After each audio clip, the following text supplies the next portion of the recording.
It's engaging, detailed, and loaded with factual and incisive analysis. It's The Big Issue, your preferred Saturday morning news and current affairs analysis program on City TV. Tune in this and every Saturday at 9 a.m. and hear the newsmakers discuss the top issues for the week. At that time, Charlotte was complete. I'm not defending Charlotte. I'm talking about the way we behave like hypocrites and ostriches in this country. At that time, she was a perfect person. It's The Big Issue with Stella Madonu on City TV. This and every Saturday at 9 a.m.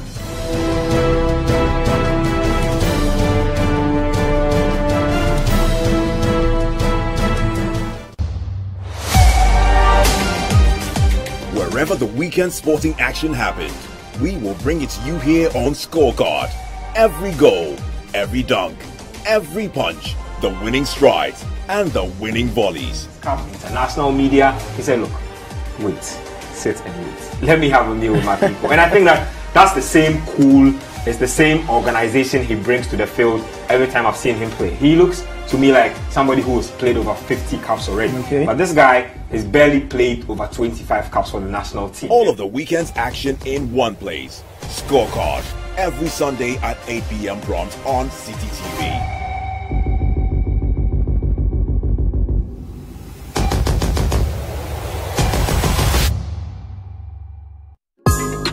Every Thursday night on City TV, you're welcome to join women from different backgrounds and opinions as they weigh in on your relationship issues. Watch Sister Sister as the ladies get real with issues about love, marriage, betrayal, sex, dating, trust, finances, and more. Sometimes some of the guys are like, oh no, they want to wait before they get married.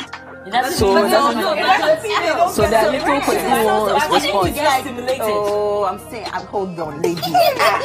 What if she does all the kiss and all of that, and still nothing? That's it. If he really wants you like that, you see, so it's like on. Join Jessica and her sisters for City TV's all-women talk show, Sister Sister, every Thursday at 7 p.m. Also, live on 97.3 City FM.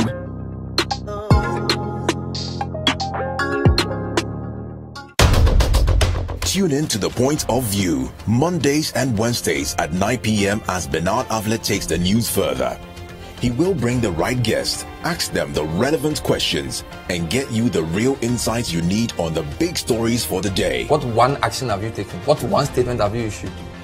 Well, we've been issuing statements, even this... on the specific issue of... This very one. Of Morbid syndrome. Since you are saying that you've had this before. Well, we keep talking. The Point of View with Bernard Avle, Monday and Wednesday nights, only on City TV.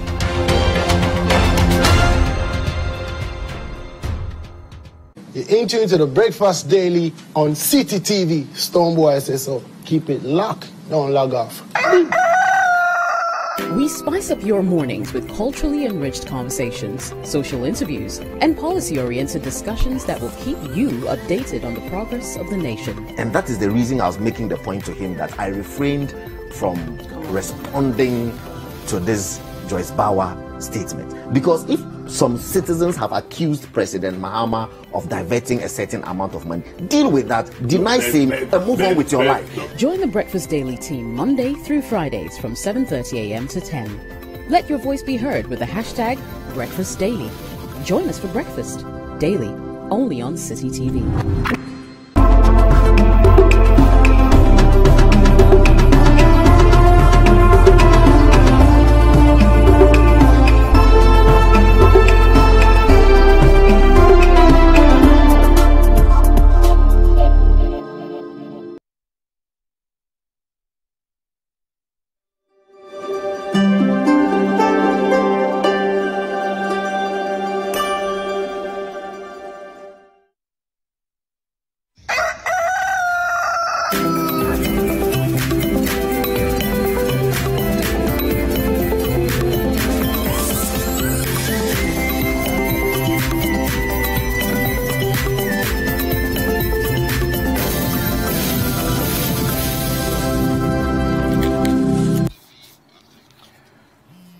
Good morning and welcome to Breakfast Daily right here on City TV. Good morning, Jifa. Good morning, Wilberforce. How are you? I'm feeling sad. Yeah, I mean, exactly 1 week ago today, we were all preparing for the show. We came in early. We were studying because we thought we were going to do the EC, right? Because the EC story broke the night before, and then we just received a call that the former Vice President, His Excellency Pakwesi Amissah-Arthur, had passed away, and it just changed. Everything just changed. Everything just changed. And of course, today marks the 1 week celebration. There would be, a church service in respect of same. So we just want to remember the life of the former Vice President of the Republic of Ghana, His Excellency Pakwesi Amissah-Arthur. Yes. So Pakwesi Amissah-Arthur was born on April 29, 1951, and he unfortunately passed away on June 29, 2018, exactly 1 week ago. He was a Ghanaian economist, an academic, and a politician who served as our vice president. We will forever have him in our hearts, and we're grateful and thankful to God for blessing us with him and for his service. Yeah, really sad. Anyway, we do wish the best. Our condolences being greatly extended to the family and, of course, all the loved ones, being the whole of Ghana. We extend our heartfelt condolences to you, and may you find comfort. May the Holy Spirit guide you and remain with you and give you the comfort that you need in this trying time. Yes, and speaking of the family, we have a press statement from them that it says, church service for the former Vice President, His Excellency Kwesi Amissah-Arthur.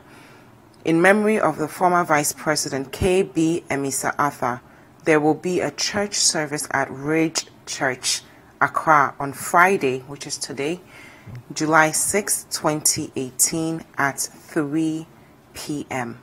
The dress code is black. So if any of us would like to join the family, I'm not sure if it's open to the public. It is, actually. But if you would like to just pay your respect to this honorable man, please make your way to Ridge Church today at 3 p.m.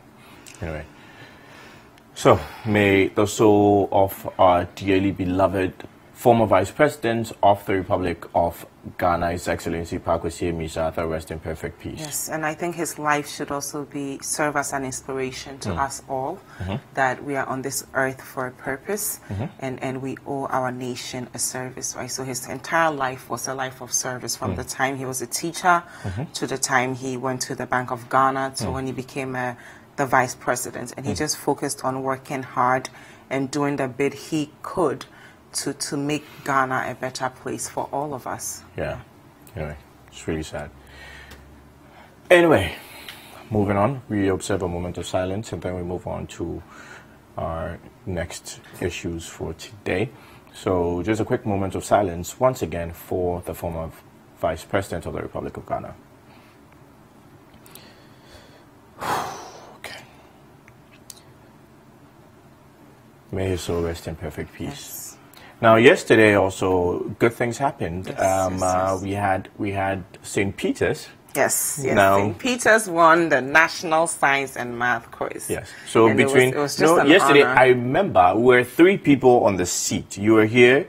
No, we were 4 people on the seat during the news preview segment, and one of us said St. Peter's would win. Who said St. Peter's? D, I can play the recording back. I said St. Peter's would win. Really? I said St. Peter's would win. We've all been championing for WAS. Yes, initially we were championing for WAS. We were championing. Okay, D, please have a seat. Let me do the gentle thing. Okay, so welcome to my place.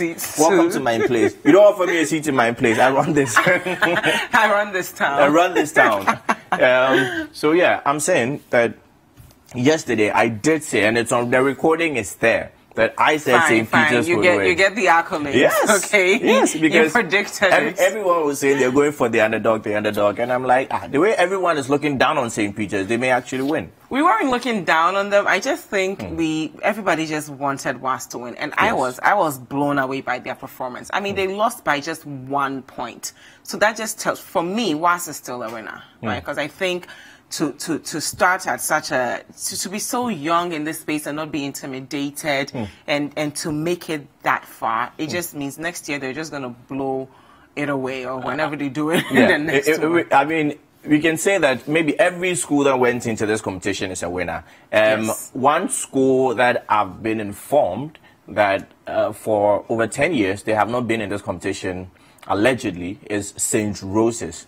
And well, St. Rose's, there, you know, in Ghana we have this boys' school, and then they have their male counterparts. Yes. Exactly. So St. Rose's, theirs is and St. Rose's, theirs is St. Peter's. So we saw all over social media St. Rose's, you know, pushing the Sperosa agenda. You know, St. Rose's, St. Peter's, and Rose's, and then someone puts on Facebook that St. Rose's have never been to this competition. They always stay at home. Therefore, they are the Real Housewives of Akwetia. Oh my God, that's not nice. So but I think this is a challenge to the St. Peter's students to help St. Rose's make it for next year. Because if they are helping you guys and they're cheering for you, what a man can do, a woman can do better. So it's but even the competition is better open. The women should have done better from the beginning. But whether it was a personal decision not to do better, whether they are unable to qualify through the primaries, it's just sad. But yesterday was good. The funny thing, though, is in the beginning, we didn't hear anything from St. Peter's. I did not even know anybody from St. Peter's was in the audience because they were so quiet, right? And Adisadel, I mean, what is it? Adisco, right? Adisco. They were just shouting. They were killing it. Adisco. They were killing it. Especially the math. Oh my goodness. They did so well. They performed really good in the math. So I'm like, where is St. Peter's? I did not know where they were, right? But then when it came down to the riddle, I think St. Peter's really... It was the riddles that really helped them. The riddles and the last one. I think the last one was 5 points. So she gives you... I think it's the last one that actually got them there. Exactly. You know, the last round. Yeah, the last riddle with a I'm a 3-digit number. Each of my digits are odd numbers. You know, that was solid. 1, 3. I think they got that wrong, didn't they? No. They did get that one right. 139 was the answer, and then both. St. Peter's, I think, got that one wrong. Okay. So I know WAS also had that one wrong. They got another question wrong that surprised me. Galamsey, I think the quiz mistress said something about if you add water to the sand, you get gold. And they said true. And it was false because that's not how you get the gold. You're just filtering, right? So it was. I was surprised by the kinds of questions they got wrong because the really difficult math questions they all got it right? But the most basic questions, the basic ones, exactly. They struggled, especially at Disco, because I think those guys are just so smart. And I really enjoyed the team spirit that all the schools had, right? You really felt it. Their Disco boys prayed with their candidates throughout. They prayed with their candidates. Yeah, they have this thing they do where they put their heads down and they pray together as a team. Oh, wow. So I really felt the brotherhood because I was sitting close to the Adisco team, right? So I really observed the brotherhood, the faith they had in each other, the resilience, the confidence. I mean, it takes a lot. So they didn't pray well or what? Because they really... I think sometimes we undervalue luck, right? So I think the only reason...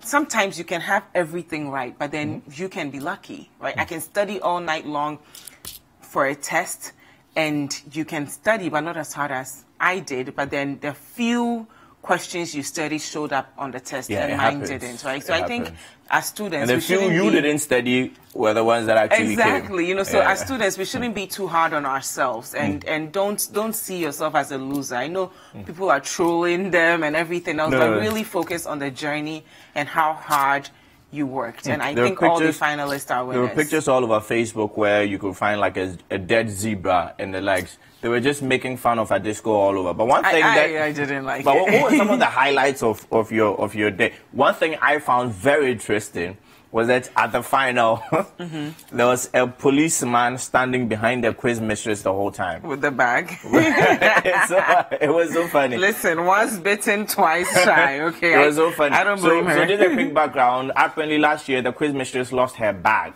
Okay, the quiz mistress lost her bag. So this shame time, on those of you who those attend who took the quizzes bag. to steal and bags. our own Duke, a reporter with phone. City FM, lost Yeah. his phone. Very, very sad, very, very embarrassing. Yeah. You've gone for an academic, venture, and then you end up losing your things. It's bad. You end up picking people's things. That's very embarrassing. It's and she was given a surprise gift. Yes, yes. And everybody Thought can it was just gonna be a bag. it most probably is a bag. Oh, stop it. It most You guys probably always is a want an bag. excuse to troll someone, It okay? most probably is a Leave bag. her alone. So I wanted to share my 10 points. So for me, it wasn't about, because I didn't go to secondary school yet, so I missed out on all the sisterhood and brotherhood, right? But honestly, being there felt like another Wakanda experience. No, don't feel for like me. you missed out on much, because when we were in secondary school, they were lashing us with belts. It was the norm. But I still missed out on the It was the unity, norm. right? I missed out on the unity and the sense of community and the togetherness, right? Because for me, in that auditorium, it felt like we were in a Wakanda universe where everything was just perfect, and these students were brilliant, and they were going to go out and conquer the world. You know, we had just a couple of hours away from Ghana and all its inadequacies, right? And how much has failed its students. And in that room, it really felt like the sky was the limit. And for me, it was just refreshing, right? And of course, I grew up in New York, where young black men end up in jail for the tiniest thing. So it was refreshing to see everybody cheering each other on over science and maths, right? Because in school, some people think you can't do science, you can't do math, it's difficult, right? But these, and you see such excitement over sports. And we're doing the same thing for academia, and I was excited. Yeah, It was so much fun. Honored to be there. Well, amongst the funny things to me was, I mean, I stand corrected, but if I missed all the noise, I believe one of the prizes that was given to the students was 1 year medical care at a fertility clinic. And I'm wondering, how exactly are they going to... I'm sorry, but then did you say fertility clinic? Yes. You sure? Yes, that's what that's what I'm saying. I stand No, corrected. no, I don't think it was a fertility clinic. Let me check I heard it was a clinic, but I didn't. I was there actually. I don't think it's a fertility. 1 year medical care at a fertility center. At a fertility center. 1 year medical care. Our young boys need to know about family planning, right? Like, if you want to be successful, you need to know about family planning. I don't know any of my friends my age, because if it was maybe people over 50, then maybe you can think of that. Over if 50? It was, yes, if it was young men over 50, averagely, you can think that they're most likely to benefit from this, or maybe even go to this fertility center. If it was women, even at that same age, you can think of same. But 9 young men winning 1 year, and the 1 year is starting from now. It's not like maybe they can give it to their grandfathers. You know, maybe they can take it. Oh on no, their names have been put on the document. But I wanted to share my 9 points with you. So I mean, my 10 points. The first thing is hard work, right? So I observed that all the contestants worked very, very hard. Second one is prayer. So a lot of them, after that, when we're about to announce the points, they'll just bow their heads and pray together, right? And I think that was very admirable and great, right? So no matter how many questions they got wrong, they still, stuck to it, and they believed in themselves and faith. Right, so the schools had faith in their representatives, even though I questioned St. Peter's, because they were, I think Adisco had a lot of faith, and WAS had a lot of faith. I feel St. Peter's, even after they won, they were not sure, because the jubilation was somewhat. No, but I really felt it. The team spirit, right? Team spirit for even when the teams were struggling on the stage, we will get up and clap for them so that they know that we are with them, right? And the score is not really the most important thing. It's just the journey. Optimism, We all remained optimistic throughout the thing. Unity, brotherhood, resilience, luck, and mutual respect. So those were my 10 points. Hard work, prayer, grit, faith, team spirit, optimism, unity, resilience, luck, and mutual respect. I think luck played a big role in St. Peter's winning. I don't think... I think you think it was more of luck? I think it was. No, I mean, they worked hard. I don't want to disregard that. They really worked hard. But I think sometimes there's something, like you have a conversation with somebody and then you are asked on stage for it. It's like, oh my God, I didn't really have to study for this, but... Okay, so what's going to happen now is that both Jaffa and I did science, and apparently at the event, Jaffa answered more than half of the questions. Hey, don't lie. Oh, right. No, so Jaffa and I were... Let me actually tell you a joke. So the math one, I was just quiet throughout. And then science, the riddle, I was answering a few, and then Caleb Kuda was like, Diana, you're for my Jaffa to me answer. So Caleb, shame on you, Caleb. Smart, okay? Shame on you, Caleb. Jaffa was teaching science at the tertiary level. Exactly. Yes, at the university. Yeah, at the university. What university was that? Oh, Jaffa, why you lied to me? What university were you teaching science? You told me you were teaching science at the university. I did. I tutored chemistry and biology, actually. I tutored chemistry and biology. Exactly. So I'm going to quiz you now. Yeah. Okay. So, in physics, what is the name given to the study of motion? It will have to do with motion. Physics will have to do with kinetic energy. There's not, I think, kinematics. Kinematics. Kinematics. Now, this is a bonus question. Define kinematics. It's the study of motion. Yeah, it's correct there. So, yes, I also did science in Presec. Wilberforce of Presec, you get 2 out of 3. Even though you should get 3. Next question. What gas has the smell of rotten eggs? Rotten egg. Sulfur smells like rotten egg. If there was a gaseous form of sulfur, which I'm not sure, then it will have all I know is that sulfur smells like rotten egg. That's the closest I know. So what's it? Is it correct? Wrong. Why? What's the correct one then? Hydrogen sulfide. You see, there's sulfur in there. I told you. But maybe when sulfur is made in gas, you need to add hydrogen. Exactly. Maybe. So, okay. But you were close. With a sulfur. So you get E for effort, but you still get a 0. And if you're not careful, I will take that 2 points away. It's okay. I'm careful. Okay. The next one.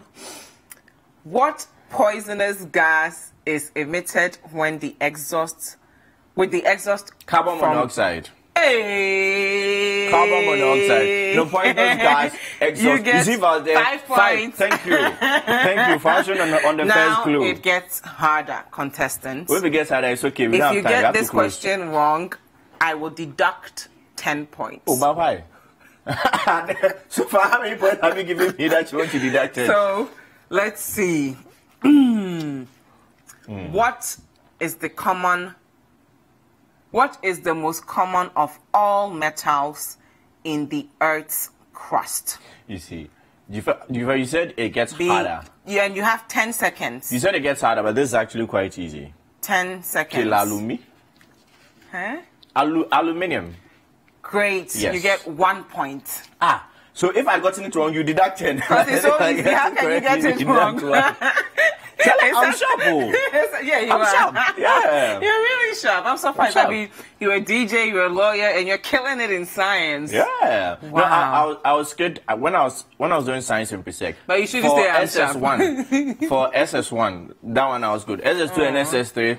Somewhere. Was it peer pressure or something? You were socializing? No, but bottom line is that I think I discovered education more later in life. Yeah. You know, I think, and I want to thank my mom for this. Same here, actually. Yeah. Same here. Yeah. And I really have to thank. I messed I up. have to thank my mom for this because it got to a point. Yeah, she kept on pushing me. So she's like, "You're really smart. You're really smart," and I was not really paying attention to what she was saying.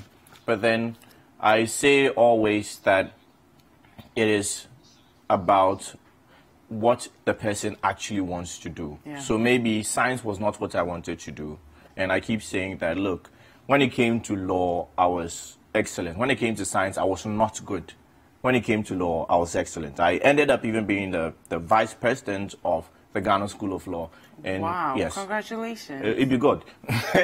So when it comes to certain things, it's actually what the child wants to do, not what about you, the parent, you want the child to do. It's good to guide your child, but identify the child's interest and encourage the child in his interest. And children to identify a good interest. Do not be interested in things that would lead you to destruction. Yeah. There are many things. There are cultural things, arts, there's science, there's even, I think the Smith boss was there, said he also did science in St. Peter's, but now he's working in finance. Yeah. So whatever it is the person is interested in, encourage the person, and the person will succeed. I couldn't have said it better. I think parents watching this, it's very important for us to support our children where they are. Let's not force them.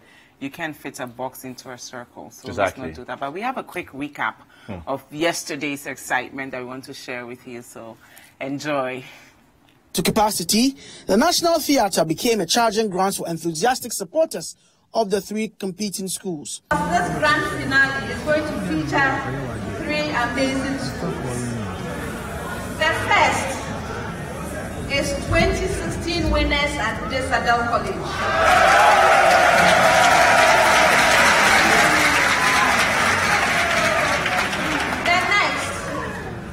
Is St. Peter's Senior High School.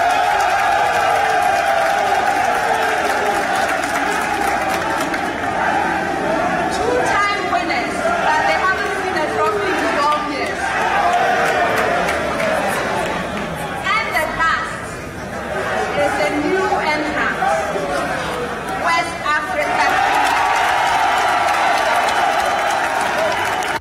Soon the contest began and the Santa Clausians played up their game, distressing their contest favorite, West African Senior High School WAS. Adesado College kept WAS and St. Peter's gasping for breath to catch up with its score. This was until the third round when Adesado led again with 4 points out of 10 from the problem of the day.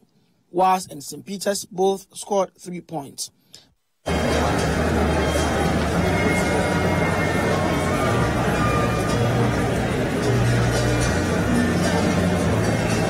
But the tables turned at the fourth and fifth rounds. I am sometimes referred to as the ladder of life, but I'm often not considered when it comes to great biological discoveries. I was one of the first scientists to organize living things. Thus, among other things I studied, I was a taxonomist. My work on the classification of living things was revolutionary at my time. I developed the first classification system. Yes. Aristotle. You're right. WAS and St. Peter's sped past Adisco, leaving the Zebra Boys out of sight in the true or false and riddle rounds. But luck ran out on WAS as they lost only by a point to St. Peter's.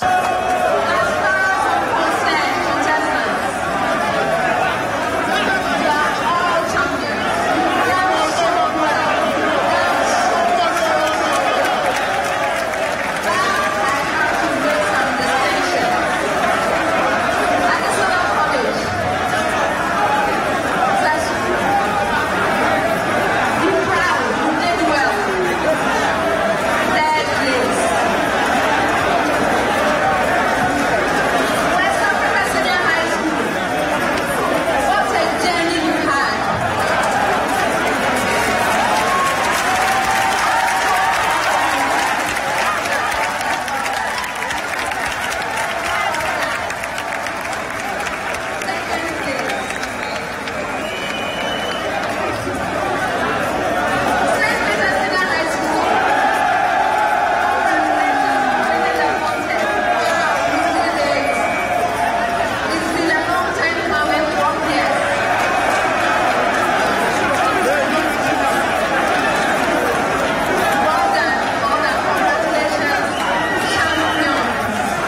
Adisco, as they are known, have clinched title number 3 and the prize money of 40,000 Ghana cedis.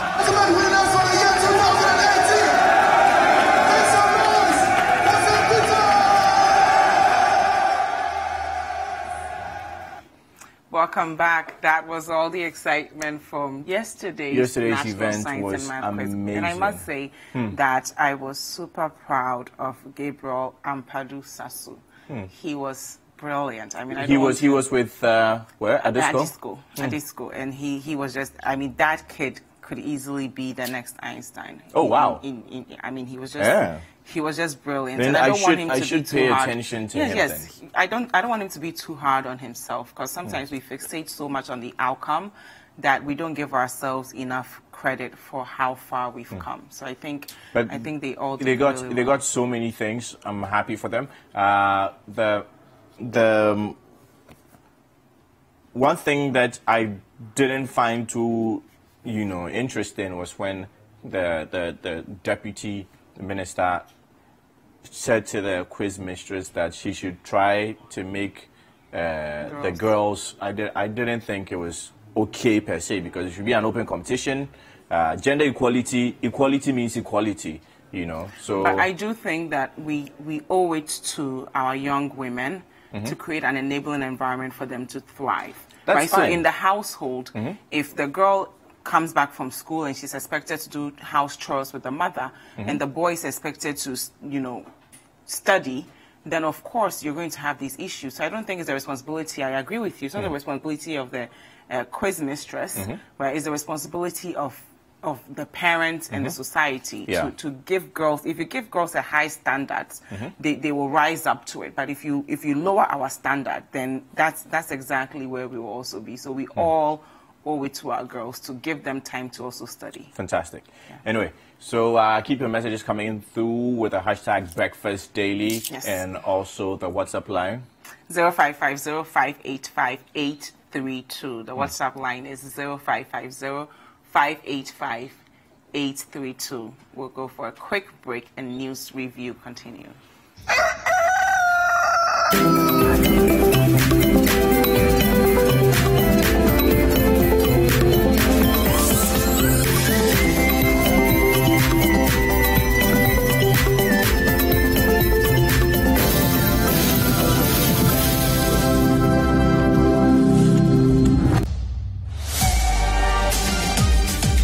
Wherever the weekend sporting action happened, we will bring it to you here on Scorecard.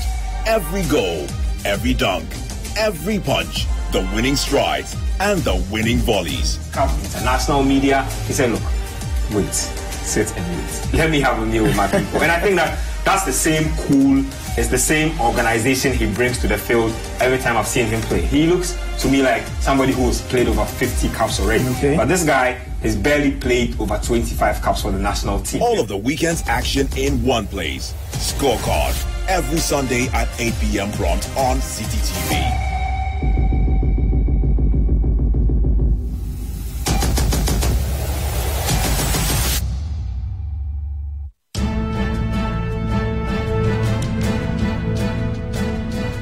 It's engaging, detailed, and loaded with factual and incisive analysis. It's The Big Issue, your preferred Saturday morning news and current affairs analysis program on City TV. Tune in this and every Saturday at 9 a.m. and hear the newsmakers discuss the top issues for the week. At that time, Charlotte was complete. I'm not defending Charlotte. I'm talking about the way we behave like hypocrites and ostriches in this country. At that time, she was a perfect person. It's The Big Issue with Sela Madonu on City TV. This and every Saturday at 9 a.m.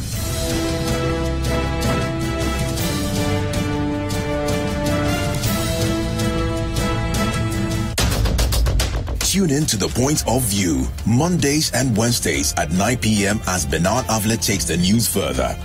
He will bring the right guest, ask them the relevant questions, and get you the real insights you need on the big stories for the day. What one action have you taken? What one statement have you issued?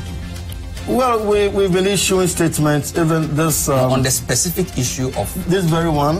Of no bed syndrome. Since you are saying that you've heard this before. Well, we keep talking. The Point of View with Bernard Avle. Monday and Wednesday nights, only on City TV.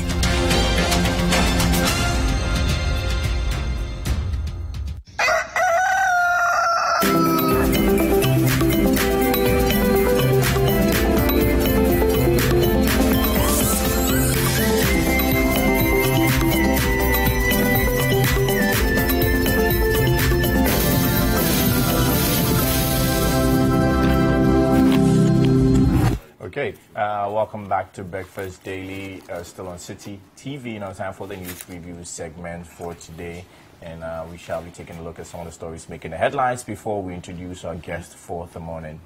Starting with the Ghanaian Times, will maintain fiscal discipline after exiting IMF program. That is coming from our Vice President, and it's on page 16.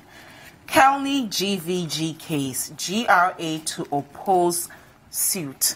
That story is on page 3. And police deploy 1,000 personnel ahead of the NPP confab. That story is on page 18.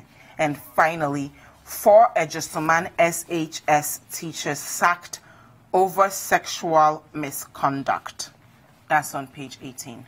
Okay, well, the National Science and Maths Quiz, St. Peter's are champs. The full story is on page 3 this morning of the Daily Graphic. The Daily Graphic has it here this morning. Also, that maintain gains of 2016. President Akufo-Addo tells NPP. So that's what we also have this morning in front of the Daily Graphic, or on the front page of the Daily Graphic, as well as memorial service today for Emisa Arthur. Page 23 has a full story. And finally, Transport Minister urges GPHA boss to drive reforms. In the Business and Financial Times, we have pharmaceutical industry in perspective, US $1 billion US dollars by the end of 2018. Pharmaceutical industry hits $1 billion in 2018. That story is in page 3. And then the capital market ready for 4.4 billion Ghana cedi test. That is also on page 2. And Access Bank appoints new MD. Okay, the Chronicle. Who leads the NPP? Freddie Blay, Stephen Team in neck-to-neck race. John Boydu, Sami to win with ease. And also vote for unifiers, Nanado. GFA cajoles FIFA to avoid government action. And finally, heads you lose, tails you lose. The full story of that is on page 14, so you can get exactly what they mean by that caption. In the Daily Statesman, Nigeria's APC splits. That is on page 2, and it's a nice picture of Buhari, but he looks very stressed out. Big business bleeds Ghana.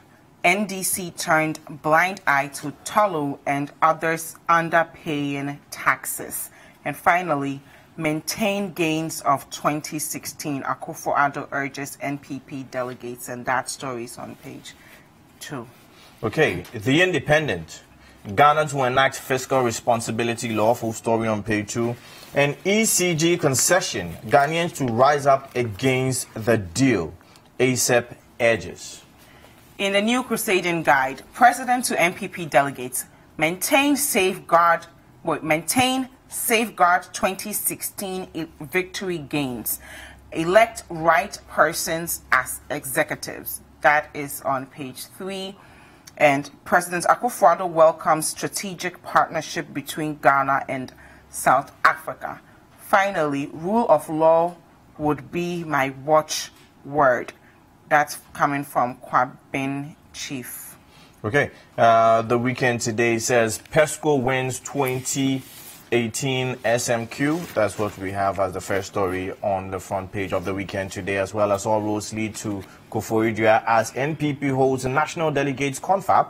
And finally, Gold Coast Holdings marks 25 years. Full stories on page 8 and 9 of The Weekend today. Okay, finally, the Gold Street business. Ghana on path towards low carbon emission resilient economy.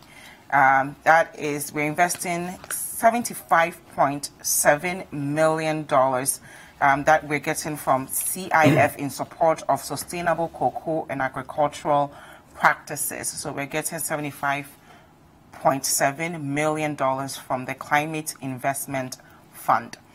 Access Bank appoints new managing director, and GIRC Center to bridge research gap in science, technology, and innovation. That is the Ghana Innovation and Research Commercialization Center.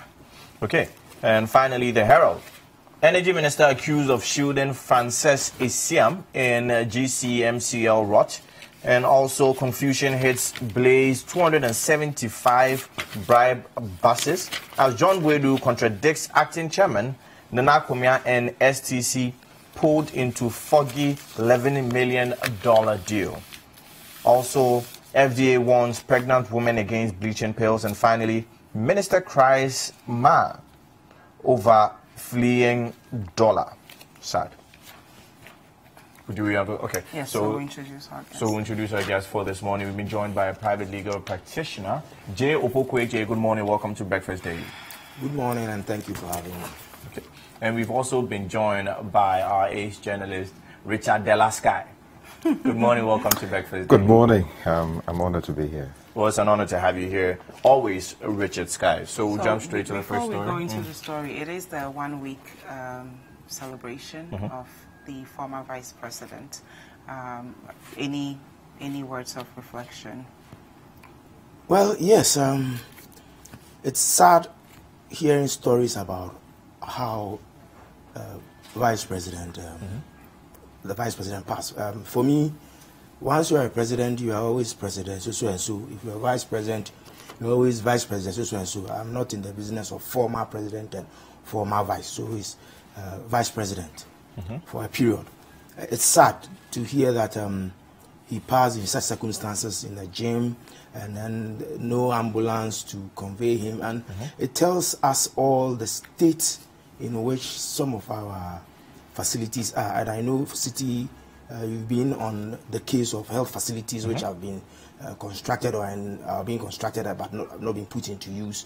So we should reflect as a country, sit back and find out why are we going wrong in the health sector, and what can we do to make sure that such things don't happen. Because if it has happened to a vice president, then it can happen to anybody, all of us.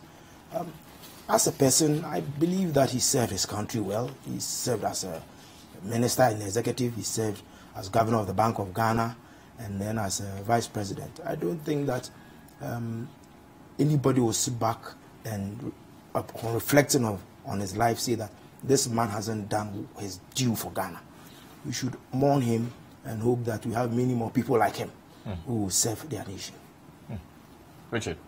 Well, I mean, I agree with those who call him a perfect gentleman because he exuded that throughout his life as a public officer. And also having served as a lecturer, I mean, when you speak to students who went through his tenure as a tutor, a lecturer, I mean, they will tell you that he was a brilliant gentleman. The circumstances under which he died, many would say, and I agree with them,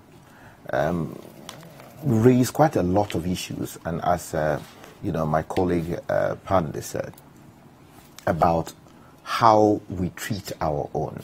I know some would say that ordinary people die like that every day. But you see, no Ghanaian deserves that. And that is what we continue to campaign for.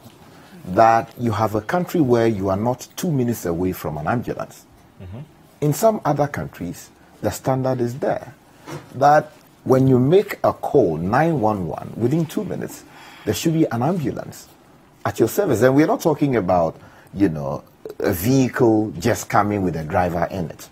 We're talking about a complete package, a vehicle with the right set of, equipment, with the right kinds of qualified personnel who would attend to your situation in the interim, transport you safely to a properly recognized institution where healthcare is provided. But what do we see? Ordinary people are dying every day. No ambulance. You go to the hospital, you see taxis. It's, in some cases, rickety taxis transporting people to the hospitals.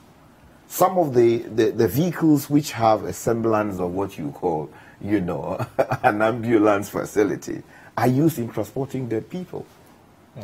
Look, the vice president, the former vice president, you don't want to call him former vice president, but let's say the vice president, he did not die in a unique fashion. Look, PV Obeng, how did he die? Under such circumstances. The former vice president and former president of the Republic, John Mayles, died under very heartbreaking and questionable circumstances. But you see, when these things happen and the media wants to probe, the refrain is always that, oh, leave these matters, the family should be left to mourn, and it is important we respect the family's wishes and all of that.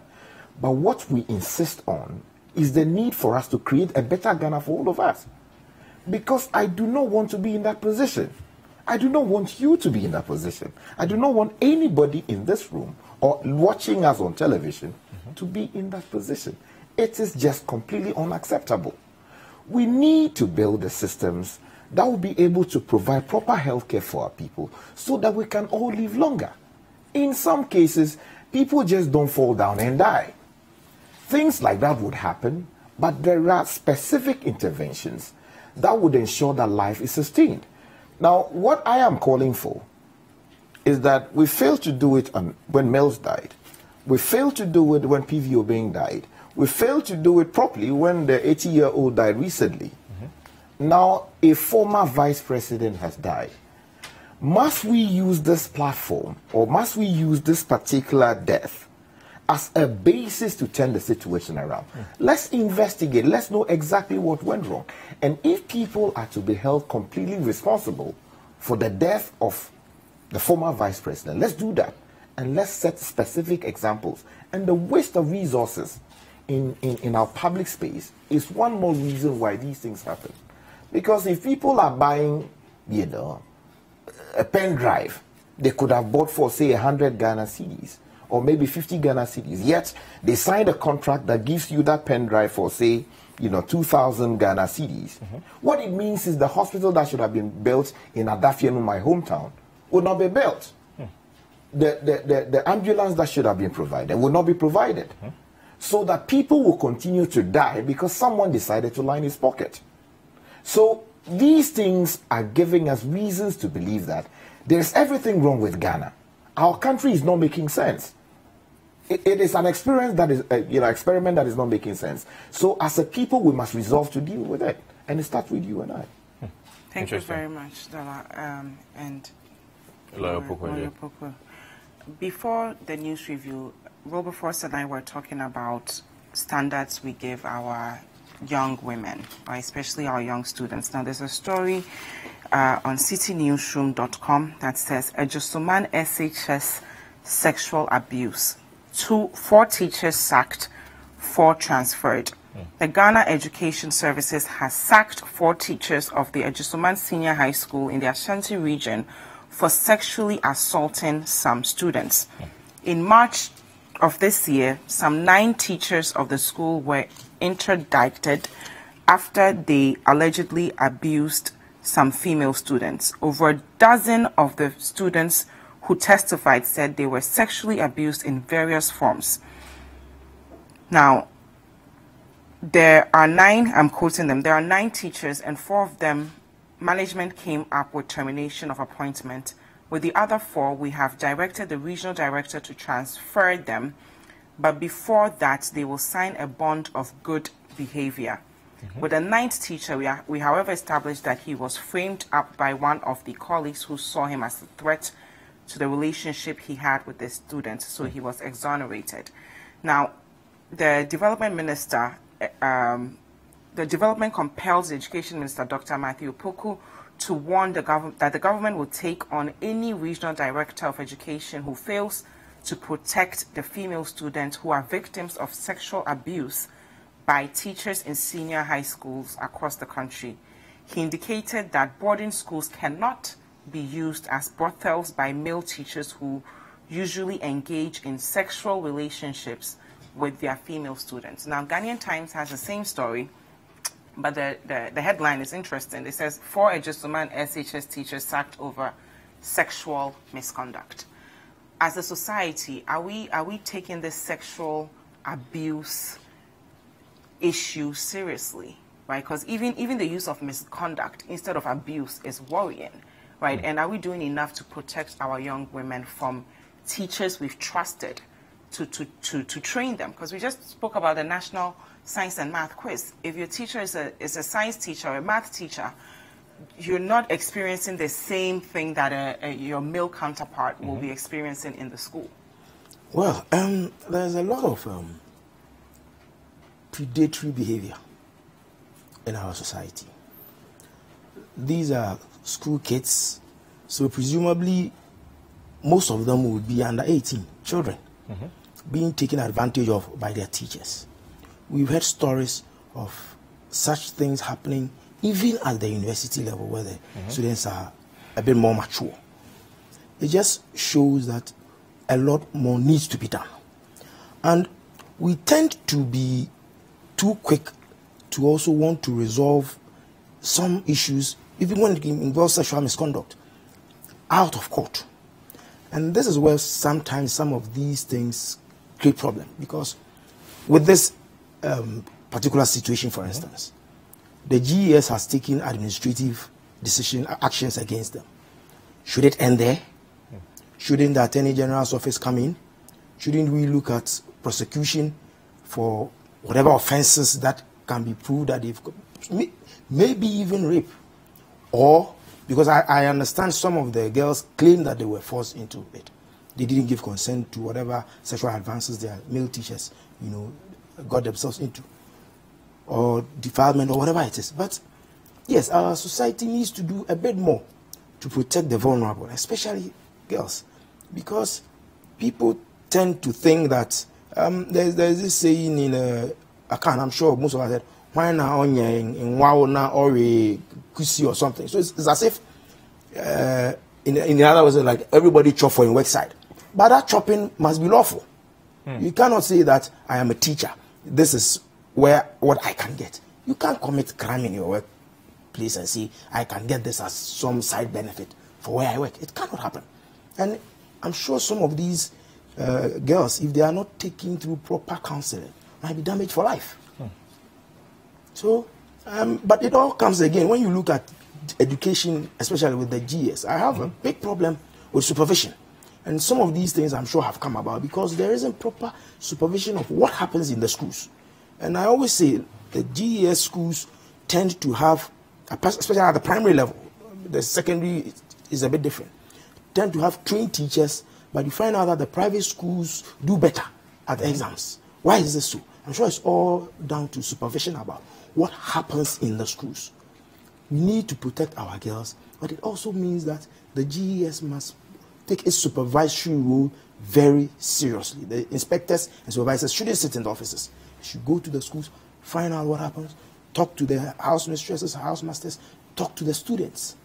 I'm sure this thing had been going on for a very long time before it was exposed, because nobody was following up what is going on in the schools. Okay, Sky, you heard the story, and you heard the portion which said that there are 9 people, 1 has been exonerated, fine. So after their findings, 4 were sacked. The other 4 were made to sign a bond of good behavior. That means something may have happened. They may have done 1 or 2 things. They signed a bond of good behavior, and they were transferred. So if something may have happened, and the allegation against them was sexual assault against these students, and GES decides to transfer them. Sexual assault, lawyer, I believe that's a criminal offense. It is, and I also want to know, before who did those teachers sign the bond to be of good behavior? Was the matter taken to court for conviction, and then as they are sentenced, they were asked to sign a bond, or is it a GES disciplinary bond that they signed? It appears so. I'm wondering. These are administrative, systems deployed to deal with the matter without recourse to the courts. And you see, systems don't just evolve. People forge them, people build them. I mean, this very matter reminds me of a case, multiple claimants in the UK, where civil action was taken against, you know, the Catholic establishment responsible for a particular school, because it was the position that they ought to have exercised proper supervision over their employees. So a case of vicarious liability. Now, you are the employer. You have specific controls over, you know, whoever you engage to work in your establishment. So once that relationship of employment is there, or there's something akin to employment existing between the person committing the said offense and, you know, the establishment where he's supposed to be working, you can legitimately initiate action. And I want to believe that a lawyer will buy into that. That if the GES is simply relying on administrative systems to deal with a problem that requires more than just administrative systems to deal with, then parents of, you know, these kids who have been violated, whose rights have been abused as a result of people not being able to keep up their zips, you understand, they can legitimately initiate civil action and bring the GES to pay the price for some of these things going on. Because if you leave it to the GES, they will simply say that we have done what we have to do. I mean, does it make sense to transfer someone from school A to school B, hoping that he has been punished well enough to deter him from, you know, preying on the next victim? It doesn't. In modern countries, you do this, you will be sued. First of all, criminal action will be brought against you. And beyond that, there will be civil action. Because in some cases, these kids will suffer psychological, you know, damage as a result, psychological harm. In some cases, they may not even want to go close to men again. Do you understand? So you would have undermined their rights in so many ways. So I am sitting here, I would urge the what do you call it, the parents of some of these kids who have been affected. If the Attorney General wouldn't do it by way of bringing criminal action against some of these teachers who have been cited, then I believe that there will be lawyers of good conscience who would want to take up this matter on pro bono basis. File civil action against the GES, the schools involved, whoever is in a position of authority to do something about it. And if huge compensation is forced on them, I believe that when they pay it through their noses, ultimately we'll see attitudinal change. Because we cannot continue to have a situation where kids are entrusted in your care. A man in a position of authority, what you do is to abuse that position for your personal pleasure. It cannot continue. And that is why I keep saying that it appears that our republic is not making sense. Because it should not happen. And when it happens, you see administrative measures like this, and beyond which we do not see any concrete punishment. It is an embarrassment. And in fact, the prosecution and civil action are not exclusive. Exactly. Both can be pursued. I mean, get the state to prosecute, and then the guardians or parents of the kids can also then take civil action for damages. Okay. Anyway, so we will be going for a quick commercial break soon, but remember that you can join us via our WhatsApp line 0550-585-832. Our WhatsApp line is 0550-585-832, and the hashtag is Breakfast Daily. Do not go anywhere. We'll be right back.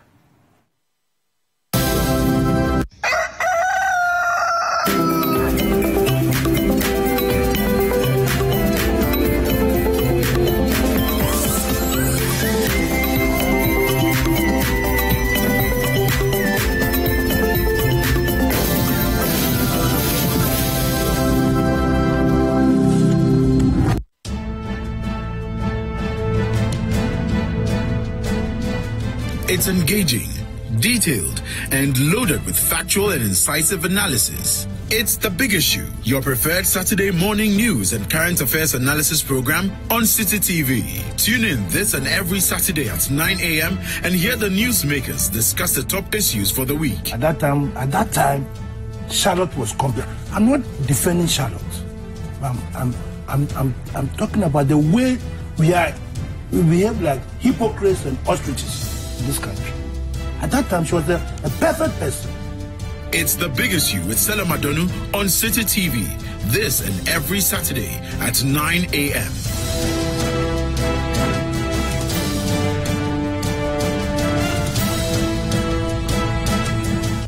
They say, why you they love them like this? Oh, I don't know. Hi everyone, it's Miss V. Make sure you keep watching Breakfast Daily on City TV. Don't go anywhere. Tiptoe swag. Tune in to The Point of View, Mondays and Wednesdays at 9 p.m. as Bernard Avlet takes the news further. He will bring the right guests, ask them the relevant questions, and get you the real insights you need on the big stories for the day. What one action have you taken? What one statement have you issued? Well, we've been issuing statements, even this... on the specific issue of... This very one. Of low bed syndrome. Since you are saying that you've had this before. Well, we keep talking. The Point of View with Bernard Avlet. Monday and Wednesday nights, only on City TV.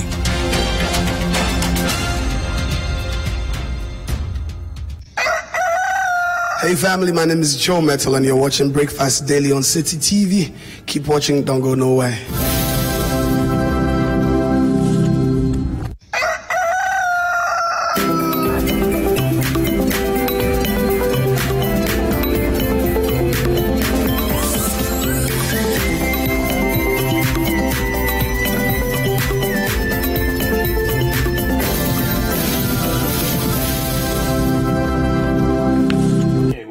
Breakfast Daily. Now let's see, we'll read a few of your messages shortly.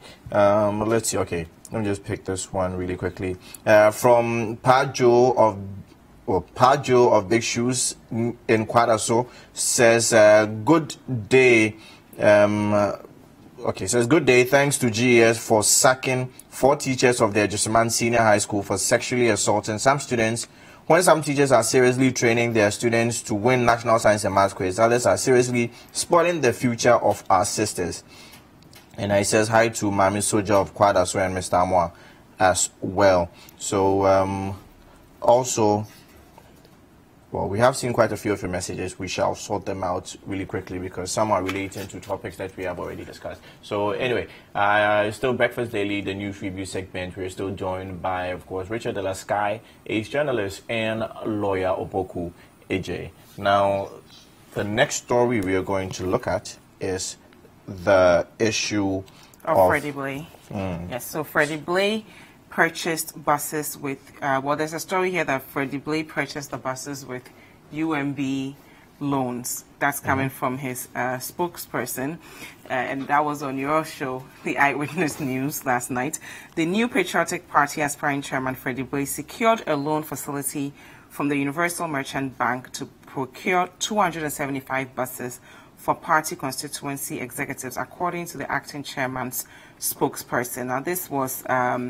he said, and I quote, he has gone into an agreement with a bank where the bank will make a profit and the constituencies at the end of every month will also get some payment in their account to pay the party at the constituency level. Now, is this explanation enough? We know that there's an election coming and, you know, just by luck, your constituencies start receiving buses. Is it an issue of corruption? Some people have accused him of trying to buy votes with the buses. Telling us where you got the money from, is that enough? Telling us where the money comes from is a start, and a very good start. But is that enough?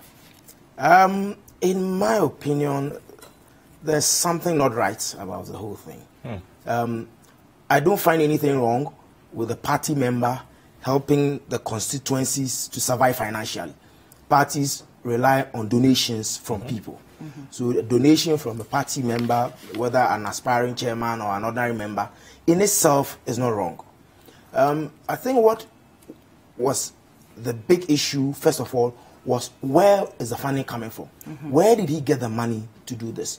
Now a source has been disclosed. I mean, of course, subject to interrogation. But the next big issue, which is probably even bigger than the source now, is the timing. Is this meant simply to make the constituencies earn money, or is it meant to buy their vote? That is where I am uncomfortable. It sounds a bit like trying to influence the delegates to vote by the provision of these items. That doesn't sound right to me. Okay, there's a story here.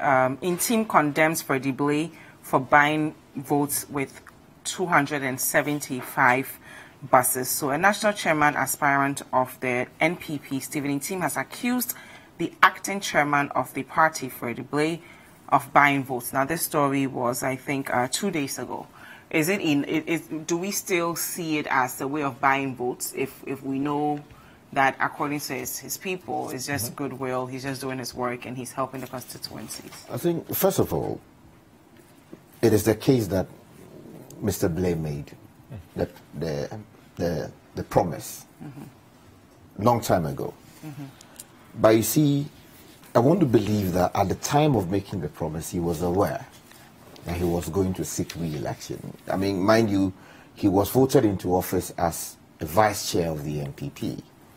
By reason of the troubles that happened within the NPP necessitating a decision to kick out Paul Afoko and Kwabena Agyapong, he was installed as the acting national chairman of the NPP. And I want to believe that he became satisfied with what he was doing there, especially as there were, issues about him becoming the speaker in the event of an Anado victory, blah, blah, blah. That did not happen. Now, the vacant position of national chair is one thing that any person who is interested in the politics of our country would want to go after. So, legitimately, he's pursuing that. He's a member of the NPP. Now, it is not out of place for a member of a political party, as my colleague said, to want to support the cause of that party in whichever way. But you see, it is a question of how you do it, when you do it, why you are doing it, and what exactly you're doing. That will create problems. Now, first of all, Freddie Blay is not just an ordinary Ghanaian. He's a man who's held a number of high-profile positions in our country. Former GOIL, board chair. At some point, he was the first deputy speaker of our parliament, served under John Kufuor's administration. He presently is the chairman of, the Ghana state-owned, oil-producing, oil-producing institution. The name escapes me. GNPC. Yeah. So that is a profound institution of state. Now, if you are told that that individual, out of nowhere, I mean, with all due respect to him, is an established businessman, a lawyer of, long years of service in our country, a high-profile personality. But if you are told that that person, on his own account, goes to UMB, a bank we know fell into serious trouble, had to be rescued, sold out, now being managed in a way to contract $11 million for purposes of buying buses for a political party. And we are told that he is doing this free of charge. They will use a way of getting the money paid back. You have to raise issues. What's Freddie Blay's balance sheet? How come as an individual, Freddie Blay, he was able to marshal so much, if you like, base to support a huge loan of the kind we're talking about? $11 million is no small money. So it is important that the institutions that are responsible for policing how things are done in this country get involved. And I'm happy that the Office of the State Prosecutor, Public Prosecutor, Special Prosecutor, is interested in this matter. We have got to investigate to establish how Freddie Blay is able to do it. What kind of arrangement is there between UMB and Mr. Freddie Blay? Has that got anything to do with his position as a public officer occupying the position of, chairman of GNPC board? Do you understand? And then again, we all know how politics is done in this country. Year in, year out, politicians are buying votes. It happens during our national elections. And if somebody says he's not aware, then the person is just playing the ostrich. National elections, they buy votes. In some cases, it used to be Bentua in those cases. where Bentua was given, matches, in some cases kerosene. In this day and age, people are using Premix fuel in some cases. Now, if you have a position within a party being contested, and it becomes so lucrative as to invite someone of the standing of Freddie Bray to spend so much, $11 million. This is outside how much money he would have spent going around the country, meeting party delegates, giving them transportation, all these things that are done in the name of bringing the people together so they can talk to them. If he's able to mobilize so much money just for an internal election like that, we should raise issues about where our politics is going. But on your show, an explanation was given. You don't find the explanation tenable, where the explanation was clear that the bank itself is going to benefit. So it's not about Freddie Bray. This is not his personal money. He has gone to the bank to guarantee, per the reports out and per the other interview you had, he's gone to guarantee same for this facility to be released to him. So this $11 million for for 275 cars to be shipped into the country, and then the banks would ultimately, so any financial institution would want to get interest on their monies. Should we still probe further after this explanation? Before you come in, I will also be very surprised if the bank is not retaining ownership of the vehicles until it is paid for. The explanation is that they will retain ownership. Very likely, yes, as security for repayment. Yeah, but you see, that's a very valid point to make. So should it not end there? No, it should not end there. Do you think that you can wake up from this studio, go to a bank next door on your own account? But he has personal goodwill. This is Freddie Bray. No, you see, the acting chairman of the NPP, the ruling government. You see, that is the more reason why it should trigger, probe from the various, institutions that police our state. Because he occupies a high position. What is the appetite there in Freddie Bray to warrant a bank of the kind we're talking about to say that we are advancing so much money to support this cause? He is an individual. We're told he was not acting in his capacity as national chair. This is not an NPP transaction. That's what his people tell us. It was not an NPP transaction.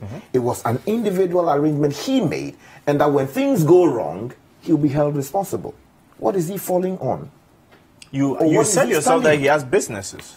I have made that concession that if anybody questions his pedigree, I mean, you are doing that without, considering all the facts around the man.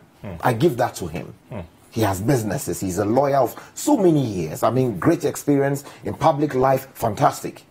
But what I'm saying is that to the extent that he occupies a sensitive national office, we should investigate a matter like this, because he as individual, we know he runs the Daily Guide newspaper. But can you imagine how much money is the Daily Guide, for instance, making as a newspaper? His law firm.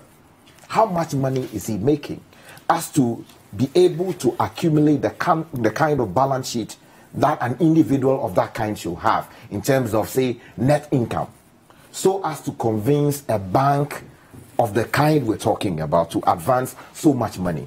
What we are saying is, we are not saying that, he has engaged in any, criminality or anything.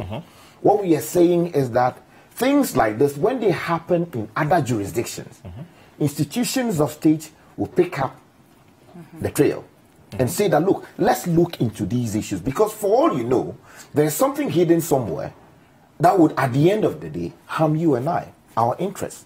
So it is important that this matter is investigated. In fact, the Electoral Commission has powers to investigate matters like this.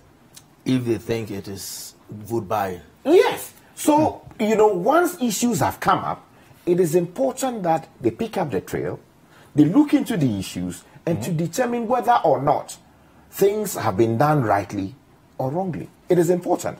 Because we cannot afford to have our politics run the way it is currently run. It's not acceptable. Lawyer Opoku, so Mr. Intim, who is the running mate to Freddie Bray, also admitted that he single-handedly donated 14 vehicles to the party 16 years ago. And he even went on to say that in those days, this modest gesture was unprecedented in the party. Did anybody look into that? Because 14 vehicles 16 years ago is also a lot of money. You see, as I indicated earlier, the quantum in the Freddie Blay issue is large. 16 vehicles, 14 vehicles 16 years ago, or 16 vehicles 14 years ago, no, whatever it is. 14 vehicles 16 years which ago. Which constituencies were they, or to which organs or constituencies were they donated? And what was them the time? To every region and 4 other constituencies. What was the time? I believe. Was it given around a time when he was going? It was given at the same time. Yeah, it wasn't given. It was going for election. No, yes, it wasn't. But my question is, is it a serial comparison? You're spending on, 14 vehicles 16 years ago. 16 years ago, how many people could afford 4 vehicles? You see, it is one of the problems that we have with political parties and their funding. You might want to look at it from the perspective of Stephen Ntim as an individual. How could he afford those vehicles? That is a matter that the competent authorities maybe should have looked into at the time. But I tell you, somebody can walk today to the DVLA, go and register 100 vehicles, and it's not likely to trigger anything for anybody to ask, hey, where did you find the money from to buy 100 vehicles? Is it from your own resources? Is it from a loan? Is it a gift that you inherited? Is it money that you found on the ground? We don't do those checks. So with regard to Mr. Stephen Ntim's donation, if it wasn't meant to influence an election, then I don't see anything wrong with it, except that maybe the authorities then could have intervened to find out where did you get the money from.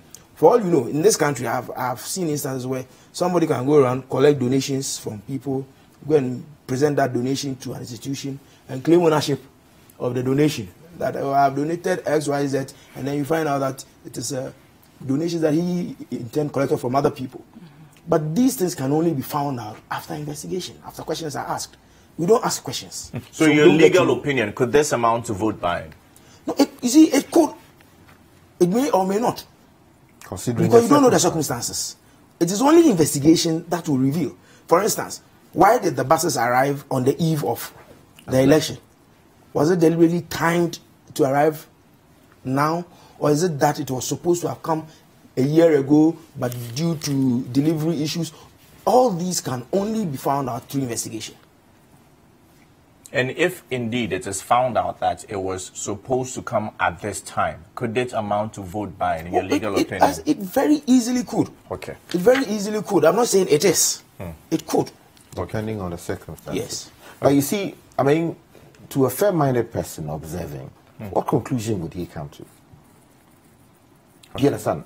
That is one thing that should ring in the ears or in the minds of people who make decisions of the kind we're talking about. Because look, you are not operating in a vacuum.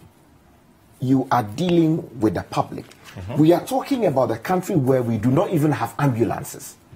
Out of the many vehicles parading themselves as ambulances, only a few of them, I think under 30 or so, are said to be in operation around the country. And while they may be in operation or they are on the road, we do not even have the relevant personnel to properly manage them. In other words, when an ambulance rolls into your house to pick you up, you may be lucky to have a proper, if you like, emergency care personnel on board. In some cases, the driver will show up and take you to the hospital. In between, you can die on the road. Why is it that a man occupying a public office like GMPC, he decides to use his influence, his capacity, and what he decides to use it for is to buy 275, vehicles for a political party when people are dying because we do not have ambulances, and he sees nothing wrong with that? It is also a question of judgment. And the MPP as a political party said that a lot was wrong with our country. They wanted to come and fix it. When you come, is this the kind of expenditure you should be doing? Let's assume that there was nothing irregular about the transaction. Is this right with a Ghanaian watching with a fair mind to say that, look, We are dying. We do not have ambulances to take us to hospital. In some cases, we are told that people don't even have syringes to use in the hospitals on people in sick. Paracetamol in some cases cannot be used, cannot be found in hospitals. You go to even our police station, in some cases they don't even have notepads to take, what they call a complaint from people. These are the pressing issues that should be addressed. But you have a public officer of the kind we're talking about using his position, and that is what he does with it. What about the people of the Elembele constituency, his own constituency?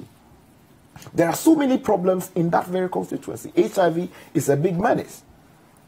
Would they be happy seeing that their man was able to marshal so much resources from a bank to buy vehicles for?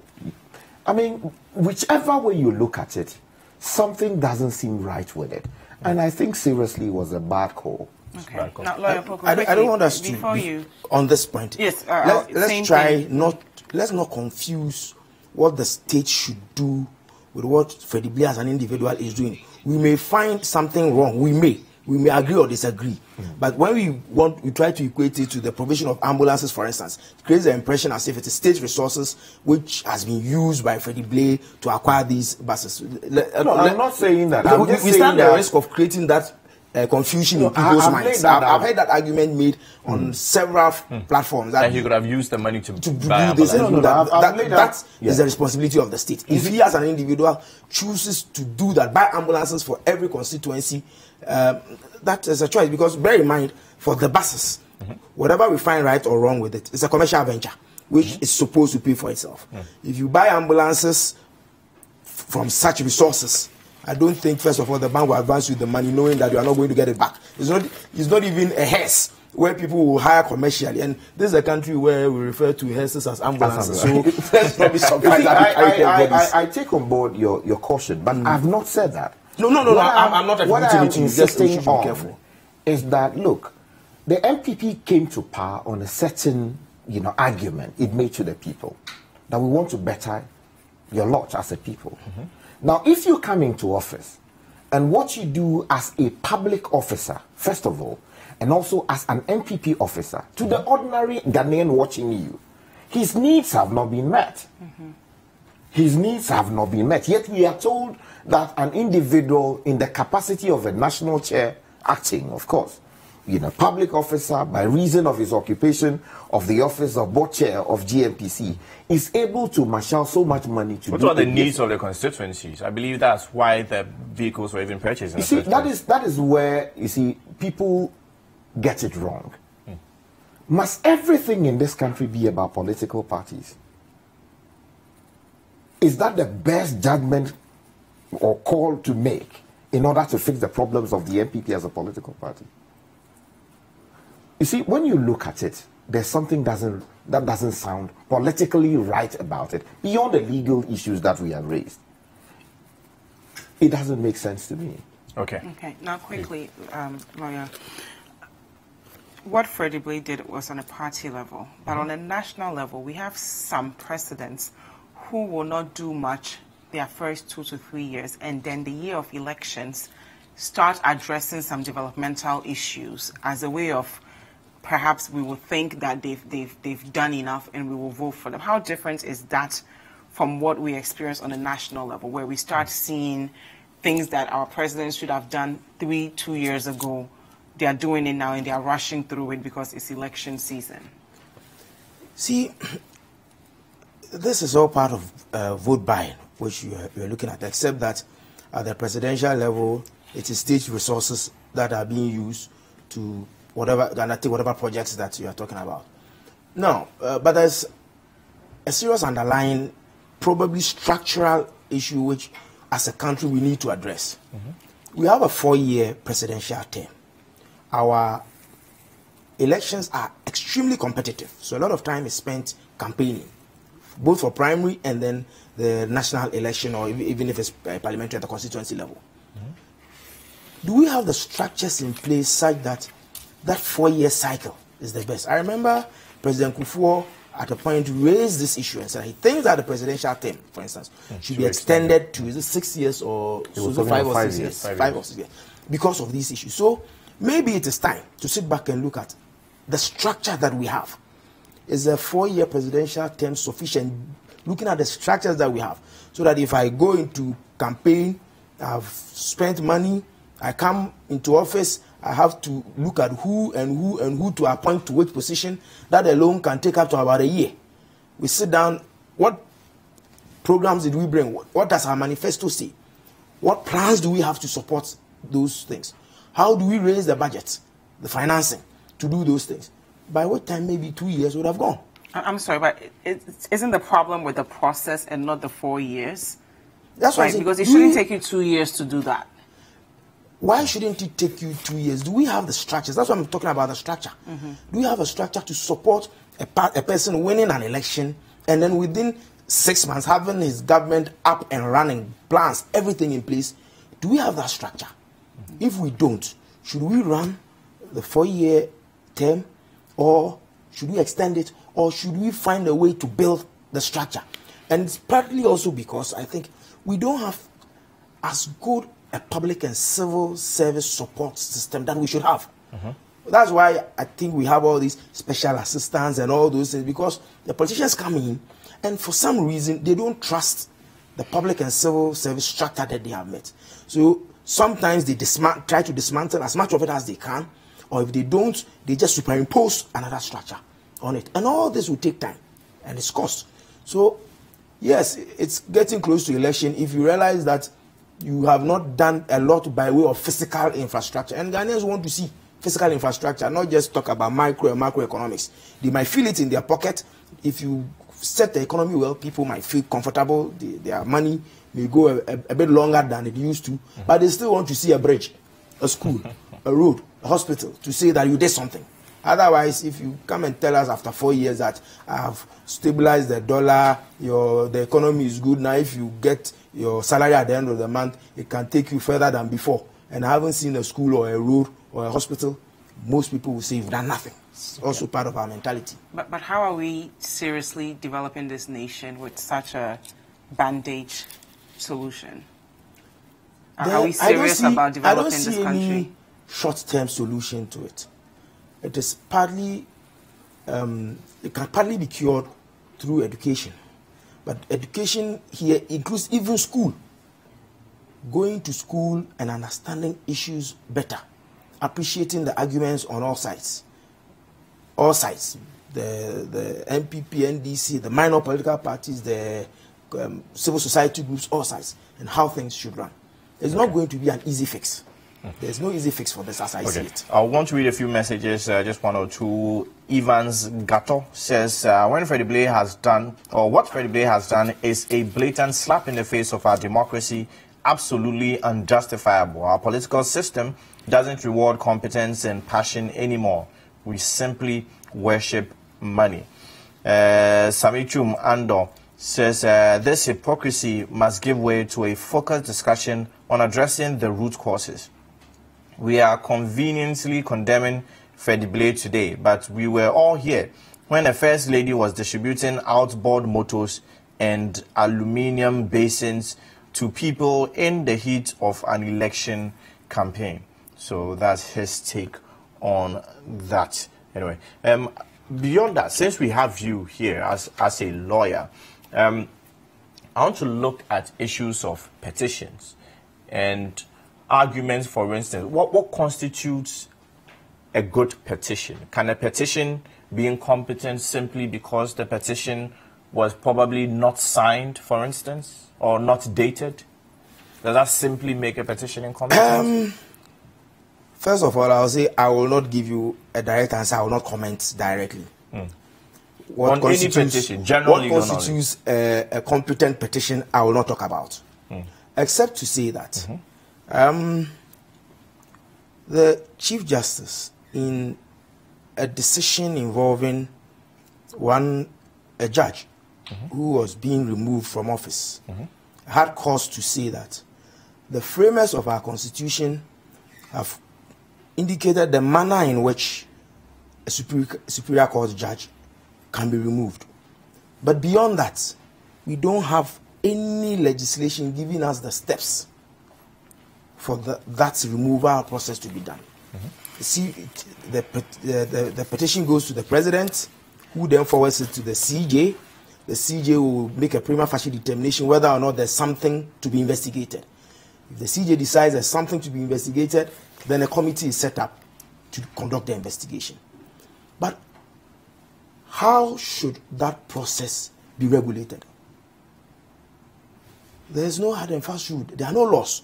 So it is almost like from issue to issue, the rules are being made by the committees themselves and probably the CJ as they look into these matters. So these are things that I think that with the circumstances we face in this country and with the CJ's own observation in a judgment that was delivered by the Supreme Court, we should sit down and ask our parliament to put down what the steps should be to trigger Article 146 petition, which is what we're talking about. We should say this first, it should be this, it should be that, it should be this, it should be that, it should be this. Then we have guidelines about how to go. And also, what should the CJ look out for? Might even set standards, set a procedure for the committee to work.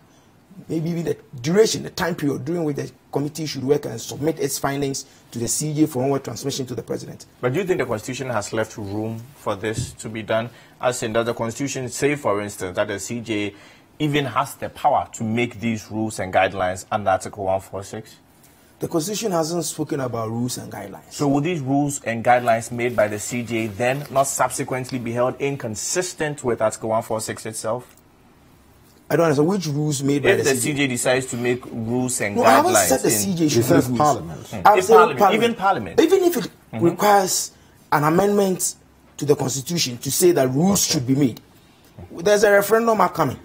We can slot this in as one of the questions of the issues that should be determined. We amend it so that the procedure and the rules are spelled out clearly, so that we don't have ambiguities and then we don't come back asking, was it right, was it wrong? Is that a concession that Article 146 has ambiguities? I'm not saying it has ambiguities, but it can be clarified further. If the steps are set out clearly, so we all know what the steps should be. But if it's not set, the steps are not set out, then you cannot fault anybody for going in the manner which the person thinks is right, except for a court to say that the manner which you thought was right, we hold, is not right. Until that is done, there are no guidelines. Okay, Sky. Well, I agree with him because I've spoken to quite a number of senior lawyers on this matter who believe that there appears to be some lacunae which would have to be filled. Again, reference to the appropriate authority cited on this matter, where the Supreme Court itself recognizes that there are missing links that would have to be properly, dealt with. So that would be left to the Attorney General's Department to seek to cure that mischief. Because, as we know it, our MPs themselves do not initiate the process of passing, bails in our country. So if the Attorney General is purposed to take up this challenge, then they would have to initiate the process, get the people who can properly draft such a bail to come up with one.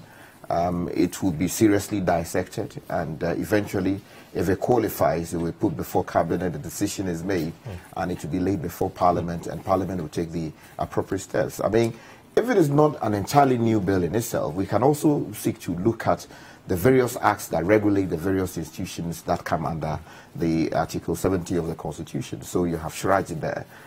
Can we look at the act establishing SHRAJ and what it does to see how we can do an amendment of the relevant provisions so as to incorporate something like this? Again, the Electoral Commission is set up by an act of Parliament beyond the Constitution. Can we look at how we can insert a provision that can deal with, the concern he's talking about? But Sky, in your opinion, also still on petitions in general, in your opinion, is an undated or an unsigned petition an incompetent petition that cannot be looked into? Well, I'm not too sure whether I have the competence to do justice to a matter like this. We do know that there are specific guidelines laid out by the Supreme Court on what a competent petition should look like. We should identify the person who is triggering the process. That person must have appropriately dated the petition in issue, and it must have been signed. Now, as to how it should be signed, whether your name is there, whether your name being there is enough, or whether you have to make a mark, or whether you have to sign it is another matter.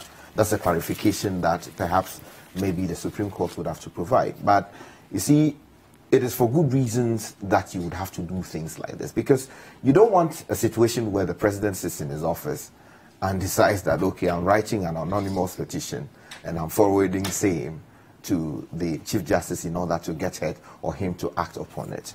We need to know who is, seeking to trigger the process. We need to know whether the person is a Ghanaian, whether the person has sufficient interest in the matter, whether he has locus to even trigger the process in the first place. But if you have a situation where these things are missing, then it makes the petition, in my view, with all due respect to whoever holds a contrary opinion, defective. Do you understand? So it is important, it is for good reasons why you would expect that a properly constituted petition would have all these things, so that we know who we are going to. We know whether he has sufficient interest. We know whether... you can't go to a court of competent jurisdiction if you don't have locus or interest in a matter to say you want to litigate the matter. You understand? It's the same way, if you are not a Ghanaian, you can't go and say that this constitutional provision has been violated and therefore you want the Supreme Court to intervene on the matter. The Constitution says that you must be a Ghanaian to trigger the process. So these rules are there to ensure due process, to ensure that people do not hide behind some veil to do their own thing. So, I mean, if people have doubts as to what exactly happened, because I was just recently, someone was sitting before me and suggested that the petition you dealt with was defective, was not properly constituted, was signed by, a dead person, and that renders the entirety of the process, corrupt, rotten, and constitutionally objectionable. Now the question is, where do you stand on a matter like this? Well, I can only say I will not comment on this. So where I stand is we've seen the decision. We accept the decision. The decision went in your favor, clearly. I will not comment on that. But in defense, yes, of your clients, can you say that the petition, as you filed saying, met the constitutionally acceptable Mr. Sky, the President, the Chief Justice, the committee received the petition and worked with it. That is all that I will say. And I also remind us that there is a challenge in the Supreme Court about the work of the committee and the decision that it has come to, and then the President's subsequent action based on the advice received from the committee. I don't know what is going to happen. I'd rather not comment on it. But finally, I just want to ask, did you, as lead counsel, as a lawyer of good standing, did you work on an incompetent petition? I work within the law. So your petition was not incompetent? I work within the law. Thank you very much. Was there a ghost on your petition? I work within the law. No, you represented... I don't represent ghosts. So all 17 were alive at the time of the petition because you do not represent I will not comment on this. No, I mean, it's information you can give us on a matter like that. Because it's already out there in the public. Maybe some other time it's already out there in the public. Well, I cannot stop the public. You have been accused of representing a ghost, a person who died several years ago. I cannot You are not sure whether the person was alive or dead at the I time don't of the petition? represent ghosts. You don't represent ghosts. That's all I can say. You did not represent a ghost on this matter. Yes. I will not comment. Thank you very much, Lawyer Kodu and Richard Dela Sky. Up next, we're going to talk to a very brilliant entrepreneur who also won the Queen's Leaders Award. Do not go anywhere. Keep the comments coming with the hashtag Breakfast Daily, and the WhatsApp number is 0550-585-832, 0550-585-832. We'll be right back.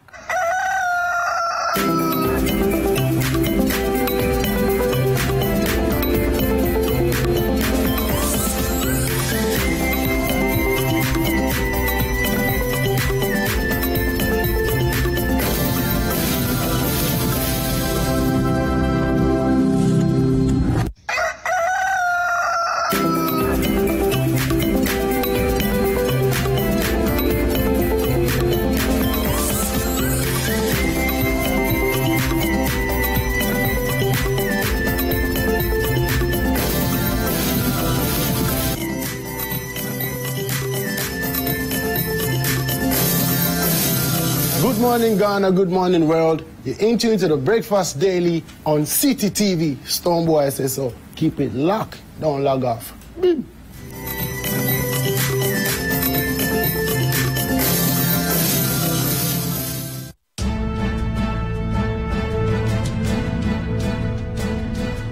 It's engaging, detailed, and loaded with factual and incisive analysis. It's The Big Issue, your preferred Saturday morning news and current affairs analysis program on City TV. Tune in this and every Saturday at 9 a.m. and hear the newsmakers discuss the top issues for the week. At that time, Charlotte was complete. I'm not defending Charlotte. I'm talking about the way we behave like hypocrites and ostriches in this country. At that time, she was a perfect person. It's The Big Issue with Stella Madonu on City TV. This and every Saturday at 9 a.m.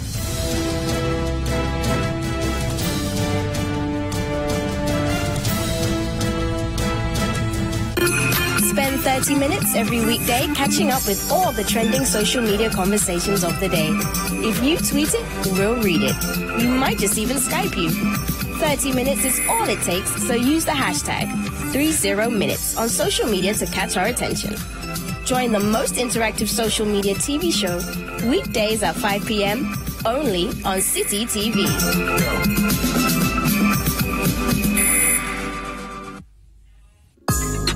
Every Thursday night on City TV, you're welcome to join women from different backgrounds and opinions as they weigh in on your relationship issues.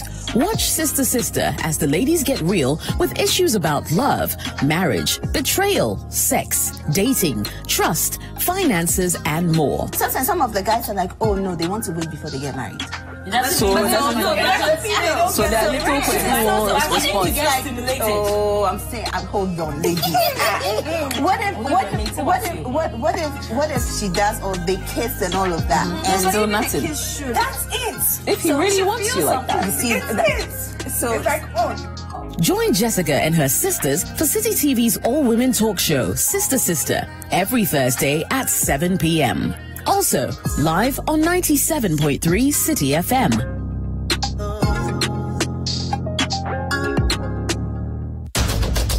Tune in to The Point of View, Mondays and Wednesdays at 9 p.m. as Bernard Avlet takes the news further. He will bring the right guest, ask them the relevant questions, and get you the real insights you need on the big stories for the day. What one action have you taken? What one statement have you issued? Well, we've been issuing statements, even this... on the specific issue of... This very one. Of no bed syndrome. Since you are saying that you've had this before. Well, we keep talking. The Point of View with Bernard Avlet, Monday and Wednesday nights, only on City TV.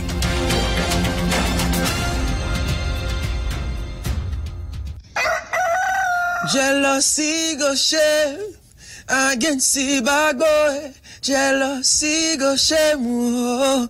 What's up, guys? Your boy Kitty, and right now you are watching Breakfast Daily. Oh, Lord of mercy. Let's go.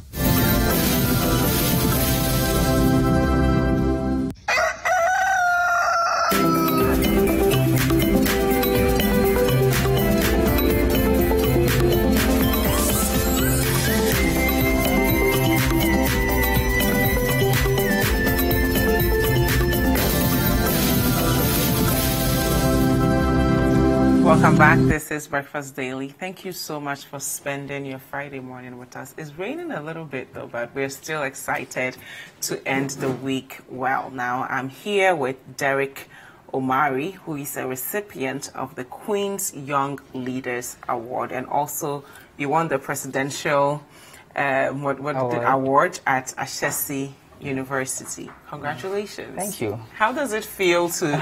This must be a good year for you. Well, a year of greatness, I should say. Yeah, but just thanks be to God for everything that is happening. Never imagined that it will happen in my life. But thanks to the team that I've been working with and my friends who have been there to support and make this possible. Aww. Yeah. How was the journey like, let's say, 8 years ago? when you were in secondary school? Oh, freshman year of high school. I think I was very confused. I remember I was so sad. My mom left me at St. Augustine's College, and I was, oh wow, new environment, about to adjust. I went there to study business. Okay. Yeah, and so quickly, first time leaving the house to go and live in a very new place. You don't know anyone. I hope the boys didn't harass you. They didn't beat you. I think St. Augustine's, they do very well with that. So nobody bothered you? A little bothering here and there. It's part of school life, you know, but yeah, it was good. Okay. So we went through the school, tried to look at what we were interested in, tried to find out what we can do well. And well, I didn't do any sports, even though I wanted to do. I tried other clubs, it didn't really work out. And then we ended up leading the business club in school. And wow, that's what that's a major one. Yeah. How was that like? I think that was the start of my leadership journey, trying to see how best I can help the students in the school and organize sessions for those who needed help in class. So I remember I would organize sessions, try to give them some incentive to come for the sessions and teach them for free.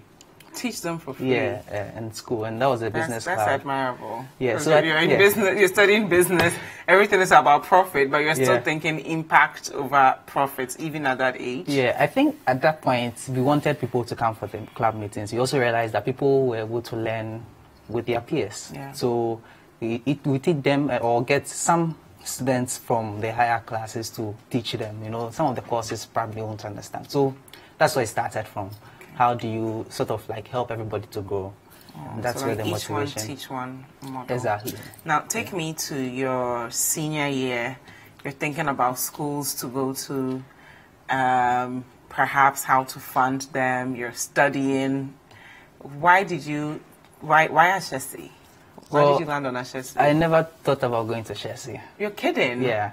Okay. Never ever. I think the first time I heard about Ashesi was when they came to my school. Okay. So in final year, they come around and they talk about the school and try to, other schools do come.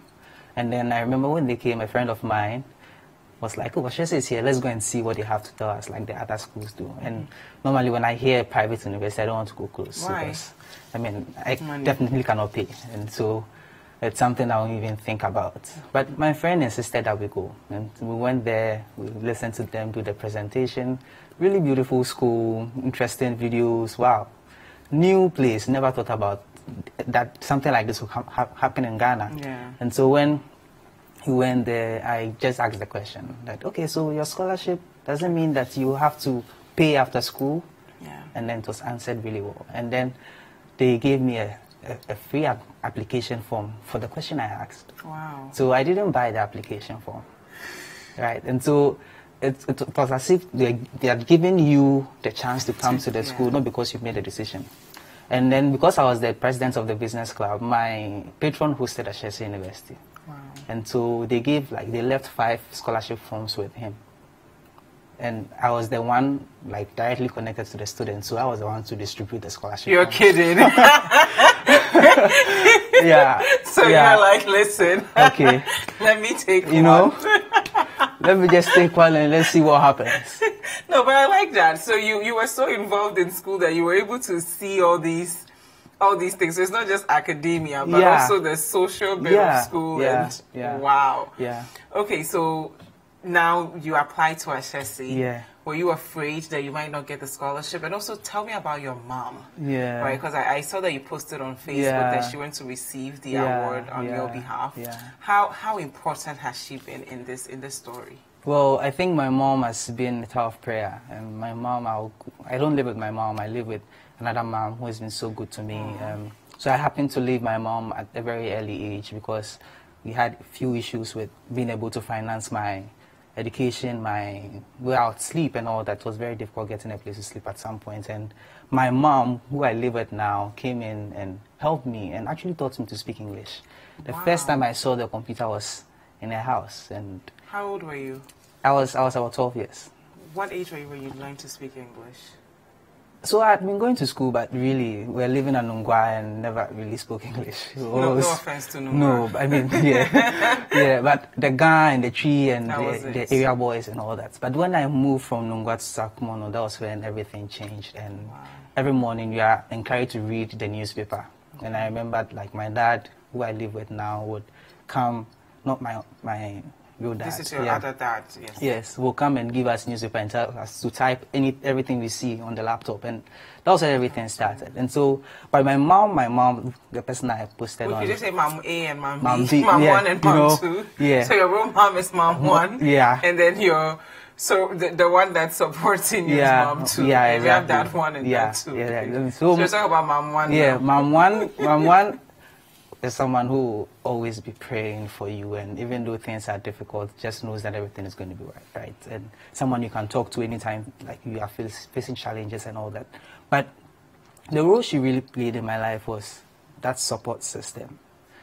She will call you and ask you, yes, everything is okay. She will tell you, I'm praying for you, everything is going to be well. And for Mom too, she was there like materially. She was there helping out, supporting out, and making things possible. And I'm no way related to her, but she's just been there, and she's made things possible for me. Education, spiritually, everything that is happening in my life. So I owe tons of gratitude to these two mothers in my life. And even as Shesi, I didn't want to apply because I didn't think that I would be able to get into it. So, but I had to submit an application for my friend who applied, who lived in Takrady. And so when I said, like, if I'm going to submit then let me just submit my own. Yeah. But I like how destiny just has a way of forcing you to like I have to be there. I think the whole point was you have to be there. And that's what God does. God has his plans, and sometimes he just wants us to follow that path, and he just brings things and then makes it possible. How was your experience at Ashesi? Ashesi, first year in school, still trying to figure things out. Not sure. Come to an environment, a very new environment. Know where you're coming from. That time, still learning to familiarize myself with the computing, because I left home, went to St. Augustine's, not had too much interaction with the computer. And you are in a class with people who have been coding and people who have been using the computer all their life and submitting assignments. And it's the first time. The first time I used the PowerPoint was in Ashesi. Wow. First time I used Excel was in Ashesi. And so you can imagine, I stayed in my room throughout first year. How was okay? So let's really talk about that, because my producer Napiokwa are always talking about a growth mindset and a fixed mindset. How people who have fixed mindsets usually resist change because they feel insecure. They have this imposter syndrome. They think they probably don't belong there, and they don't understand that it's just a learning process, right? And it's a curve. They're going to get through it. How was it like for you? How did you get through it your first year? Okay, so I think the support system I had was really good. Because I got into Ashesi really late, I got into Ashesi like the third day of orientation, because initially I thought I had not gained admission. In fact, I was told I had not gained admission. You're kidding. Yes, so I made a few calls. I sort of like pushed. Yeah, sent a few emails, and then I was talking back. Yeah, and then actually there was a little mistake with the naming. So there's a guy in the school called Denzel, and I'm also called Derek Omari, Denzel Omari. So I think my file, something happened. Denzel and Derek? Yeah. I don't think that's no. But I think that's really probably, okay. and that's what happened. And so my file, something happened. And then later on when I sent the email, they checked up my file and they realized that, oh, this is a good candidate, right? Wow. So Denzel still got it? Yeah, Denzel, amazing guy. Yeah. I thought you took Denzel. No, he got in. Okay. Yeah, but I got in on scholarship, and so when that happened, they quickly called me that same day to come to school that same day. Wow. Yes, and so I got into school like on the Wednesday, and because they had given out all the accommodation, there was just one spot. That person who was in the room left the school to school outside. So that's how come I got housing. So that spot... You've really been blessed, though. Like, you just have this... everything... We're talking about luck in the beginning of this show, and I just see a lot of... everything. I think everything in my life is just God pleasing things and His grace and everything. But, so when I got into Ashesi, I was in a room with second years. Wow. Yeah, so... And did that help? That helped a lot. because they'll come and tell you about what happened in class, about the lectures and I hope they didn't share any cheat sheets with you. Oh, no. We're not going to talk about that. Yeah. So it really helped me grow, right? Because you are hoping to be like them, and you know things ahead of time, and they'll tell you that you need to learn, you need to do this, you need to do this. So you had a path or a map of what you exactly. need to do to get and they to were guiding you, and they were so good. Right? That's amazing. And that really helped me, and they knew where I was coming from, and they knew when to support and when to motivate me to make things happen. So I think the growth mindset really was because of the people around me here, and who were willing to make sure that I was on the right path and I was working hard. Okay. What did you study? I studied business. So you finished business with SSC and then you did business. Yeah. Why business? Maybe because I did business in school. Okay, so when I was in school, all the business students, I would ask them, oh, why are you doing business? Because I want to work for myself one day. And I asked them again, okay, why else are you doing business? Because I want to make money. Right? So I didn't really like the business students. I started out as a science student. So I just stayed away from them because I thought they're just all about money making. But you studied business and you're actually directly impacting, I won't call them definitely abled of our society. How did you get on that path? And so basically the organization I run is very tech-based organization, but with a lot of emphasis on social impact. How do we use technology to impact lives? And looking at my life and where I was coming from and how technology impacted my life, I felt the need to be able to do the same in my community. And so we started basically by teaching children to use Word, Excel. That's how we started. Very simple. Where did you start? In Ashesi. So Ashesi provided their computer lab, gave us a bus to transport students from the community to Ashesi and teach them for free, hold sessions. And it grew. We got a funding of $6,000 from Dalai Lama, and then we expanded the project and we started doing robotics for high school students. And then one day I happened to find myself in the Kropon School for the Blind. And I have a music project. I teach music in rural areas. So I teach them to dance, play instruments. That's just your side project. Yeah, something passion project. Yeah. But so I found myself in the Kropon School for the Blind because I was working with a group of people who were teaching the blind students to dance and play instruments. And then one guy I work with always, we use WhatsApp, we chat, use emails. And then I met him the first day and I realized that he was visually impaired. And the first question, are you the one I've been talking to all the time on WhatsApp and email? I said, yes. How are you able to do that? Wow. And he said, oh, I use the smartphone to do everything, and I have a laptop and I do everything. Wow. I'm like, how many people can do that? And that was the question. That was the biggest question. And I think when he told me, I broke down and I was like, how is that possible? If it's possible for you to use it, why is it that we don't have a lot of people doing it? And then he told me that we have just about 3% of all blind persons in Ghana who can use the phone. And so I asked him, so do you have that? Is it taught in this school? He said, oh yeah, they have a computer lab, 2 teachers, 400 students. Totally impossible, because teaching the blind to use the computer, you have to stand by the person and let the person know, yes, keyboard, this is it, GH, everything, AS, and all that, to be able to teach it effectively. Else you would end up wasting time, because there are many, right? And so I said, wow, I have this organization, this is what we do. I think really this is what we should be doing. So how did you, so you've talked a lot about how people influenced your life. Yeah. How did you now transition to, I'm also going to pay it forward?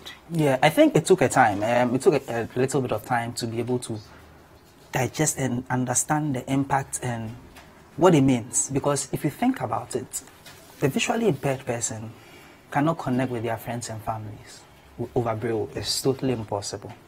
They will need the phone to use WhatsApp, social media, or Facebook. And you can ask yourself the same question. What would you have done connecting with your mom or father if you didn't have a phone in this age? The second thing is that most of them are not able to go to tertiary institutions and able to fit really well in senior high schools because they have to use a Braille. One Braille machine costs $1,000, between $700 and $1,000, right? And in Ghana, there are about 400 senior high schools. Only 7 of them are inclusive schools. It means that these 7 schools have a teacher who translates from Braille to normal sheet for the teachers to mark. So the visually impaired does not have access to all the other schools that are making them have the good teachers. Wow. Only restricted to the 7 schools that have inclusive teachers. And these teachers, what shows that what they translate is what the student has written. Now, these students cannot read the textbooks because they are all in normal sheets. 2, they cannot write down notes because you cannot be writing down when the teacher is talking. 3, they cannot submit assignments directly to the teacher because it has to be translated. So really, inclusive education is taken out of their lives. They don't have quality education. It becomes too difficult to be able to go through school successfully. Now, most of them, if you pick a book like this, a Braille sheet is 4 times this. So bulky, right? And so you can imagine our textbooks and imagine, so it is totally very, very difficult. And yesterday, I was talking to the IT teacher at Ekopon School for the Blind, and he was telling me that the visually impaired teachers in the training colleges always come to him, begging him to try to change it to, like, it's too difficult.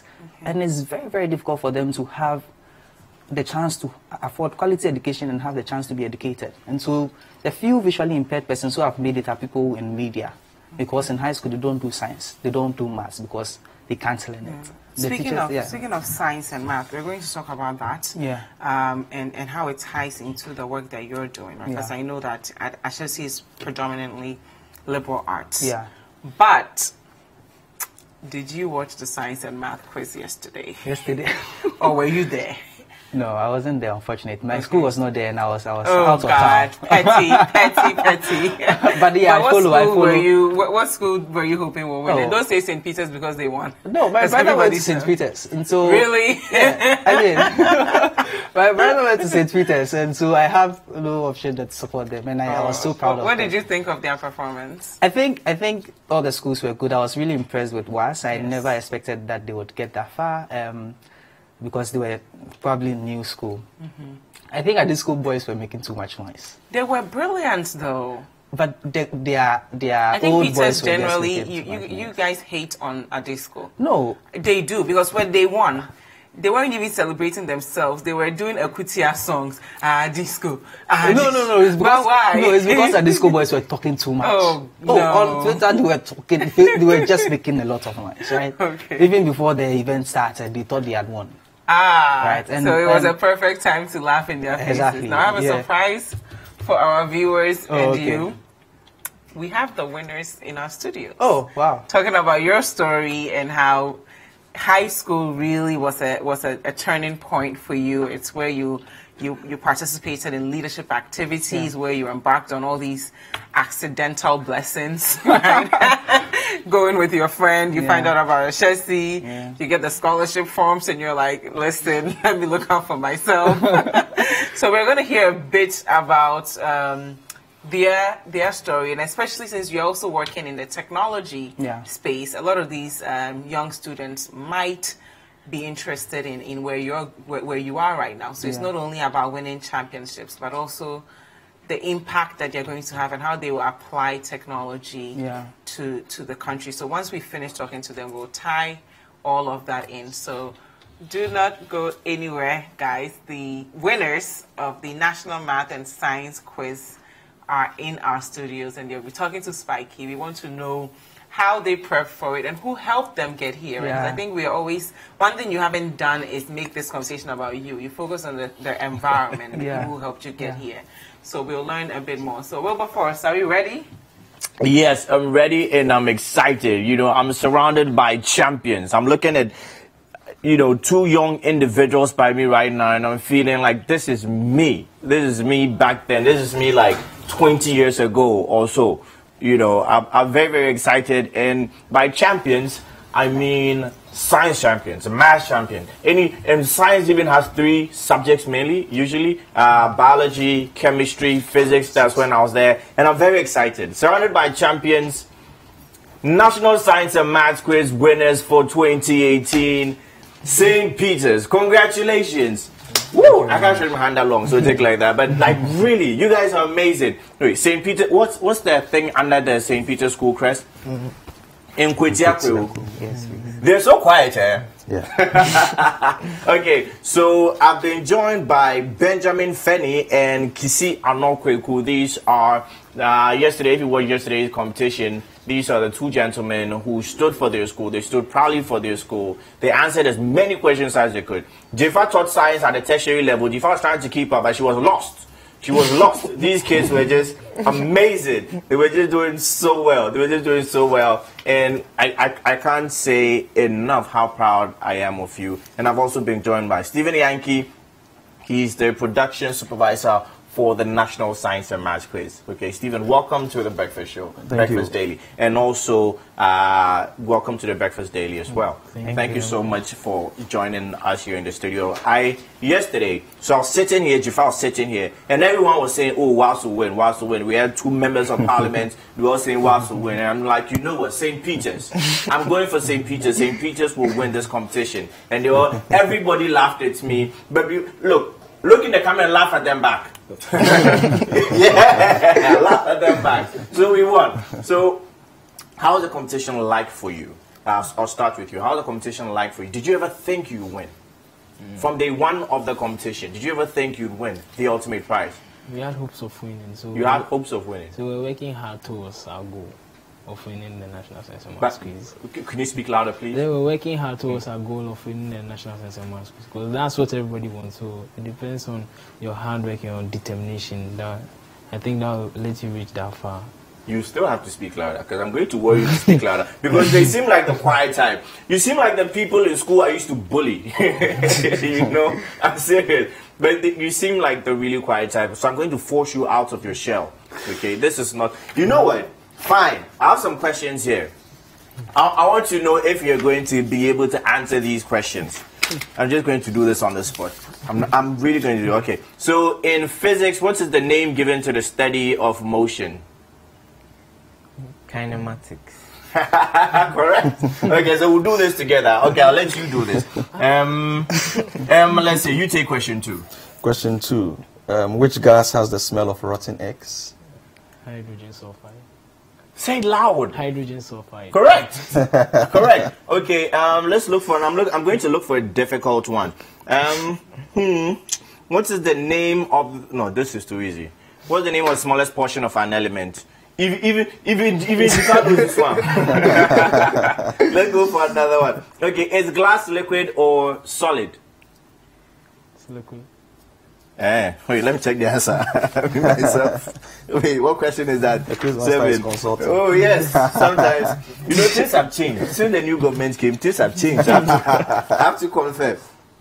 Okay, it's actually liquid. So it's super cool liquid. So in case you did not know, glass is actually liquid. It's not solid. So if glass falls down and it breaks, it means the water has broken. Okay, I'm going to figure out another question. I really need to find a hard one. I want to put you on the spot and say that if this woman may have asked questions like this, if the quiz master had asked questions like this, you would not have passed. Okay, let's see. Let's see. What is the first radioactive element to be discovered? There's no way you're going to get this one. There's no way you're going to get this one. What is the first radioactive element? Maybe I'll give you clues. Let's see. It starts with U. It starts with U. What's that? Uranium. Uranium is the correct answer. And guess what you're going to win? You're going to win a super hug from Jifa, okay? You're going to win a super hug from Jifa. I'm so excited that you guys are here with me. So, beyond that, okay, I asked you whether you felt you were actually going to win the competition. Did you also feel you were going to win? And what was the feeling like winning? When the scores, before the final scores came out, did you think you were going to win? Yes. Before the final scores came out? Yes, because you won by only 1 mark. Are you disappointed you won by 1, or are you excited? We're excited. You're excited you won by just 1 mark. I mean, it's fine. Okay, so were you like tabulating the scores, or there was someone, maybe one of your teachers was tabulating the scores as you were going along? We knew the scores at the end of round 4. We had the scores on our sheet as we were sitting down, so we knew how many points we needed to catch up with to beat them. We had everything on our sheets, and we were working towards that goal. You're always working towards something. Okay, so before I'll come back to you guys, but I want to hear a bit from the supervisor, the National Science and Maths Grade supervisor. The competition, we agree, was standard fair questions across board. Okay, what went actually into the planning of this competition? How come subsequently, or what accounts for the fact that in subsequent competitions, this is beginning to be an even greater deal? It's a huger experience for viewers at home. People who are not even interested in science or do not know much about science are actually very, aggressive about this competition right now. I think at prime time, what we've sought to do over the last 25 years is to really promote the study of science and math in senior high schools. And we've tried to do this in a very creative or innovative way by means of this quiz, which has really caught on over the last couple of years, which we can also attribute, apart from sponsors coming on board, also to the role that City FM has played in giving us that publicity. And City TV. You are also live on City TV. Certainly. Thank you. Certainly. so that has been great. What we do is that even before we have the national competition, we go around all the 10 regions and organize regional competitions to select schools to participate here in Accra at the nationals. Okay. And sometimes people wonder, where do we get all these questions from? So we have a team of consultants who set these questions. These are usually science teachers from the various secondary schools? Nope. So we have a biology consultant who is the head of departments, one of the departments on campus, Legon. Oh, wow. And then we have another lecturer on campus, senior lecturer for physics, chemistry, and then math. So they set these questions over an entire year. They moderate on a weekly basis. So a lot goes into it behind the scenes before we get all these questions that these brilliant guys will come on stage and answer. Do you feel the questions are too hard? As students that you are answering these questions, do you feel they're too hard? No. I mean, we're all watching you live on our Facebook page, City FM, City TV Facebook page, and we're all very amazed. To be fair, to be very honest, whether I like it or not is the truth. You did not come as favorites amongst the top three. Many were thinking WAS and Adisco, but then you shot forward. Was there any round, for instance, that you felt you were not going to make it? The marks were very close at the end of each round. Okay, so there was a chance that anybody at all could have taken the competition, because the differences were, most of the time, the difference is 3, it's 2, it's 5. So there wasn't really any huge gap between the 3 schools. So there wasn't any round where we thought we had completely lost or anything. I mean, anybody could have won it. Yeah. Okay, who did the problem? Who went to the board to solve the problem of the day? That was you. Yeah, okay, and he was helping. Yes.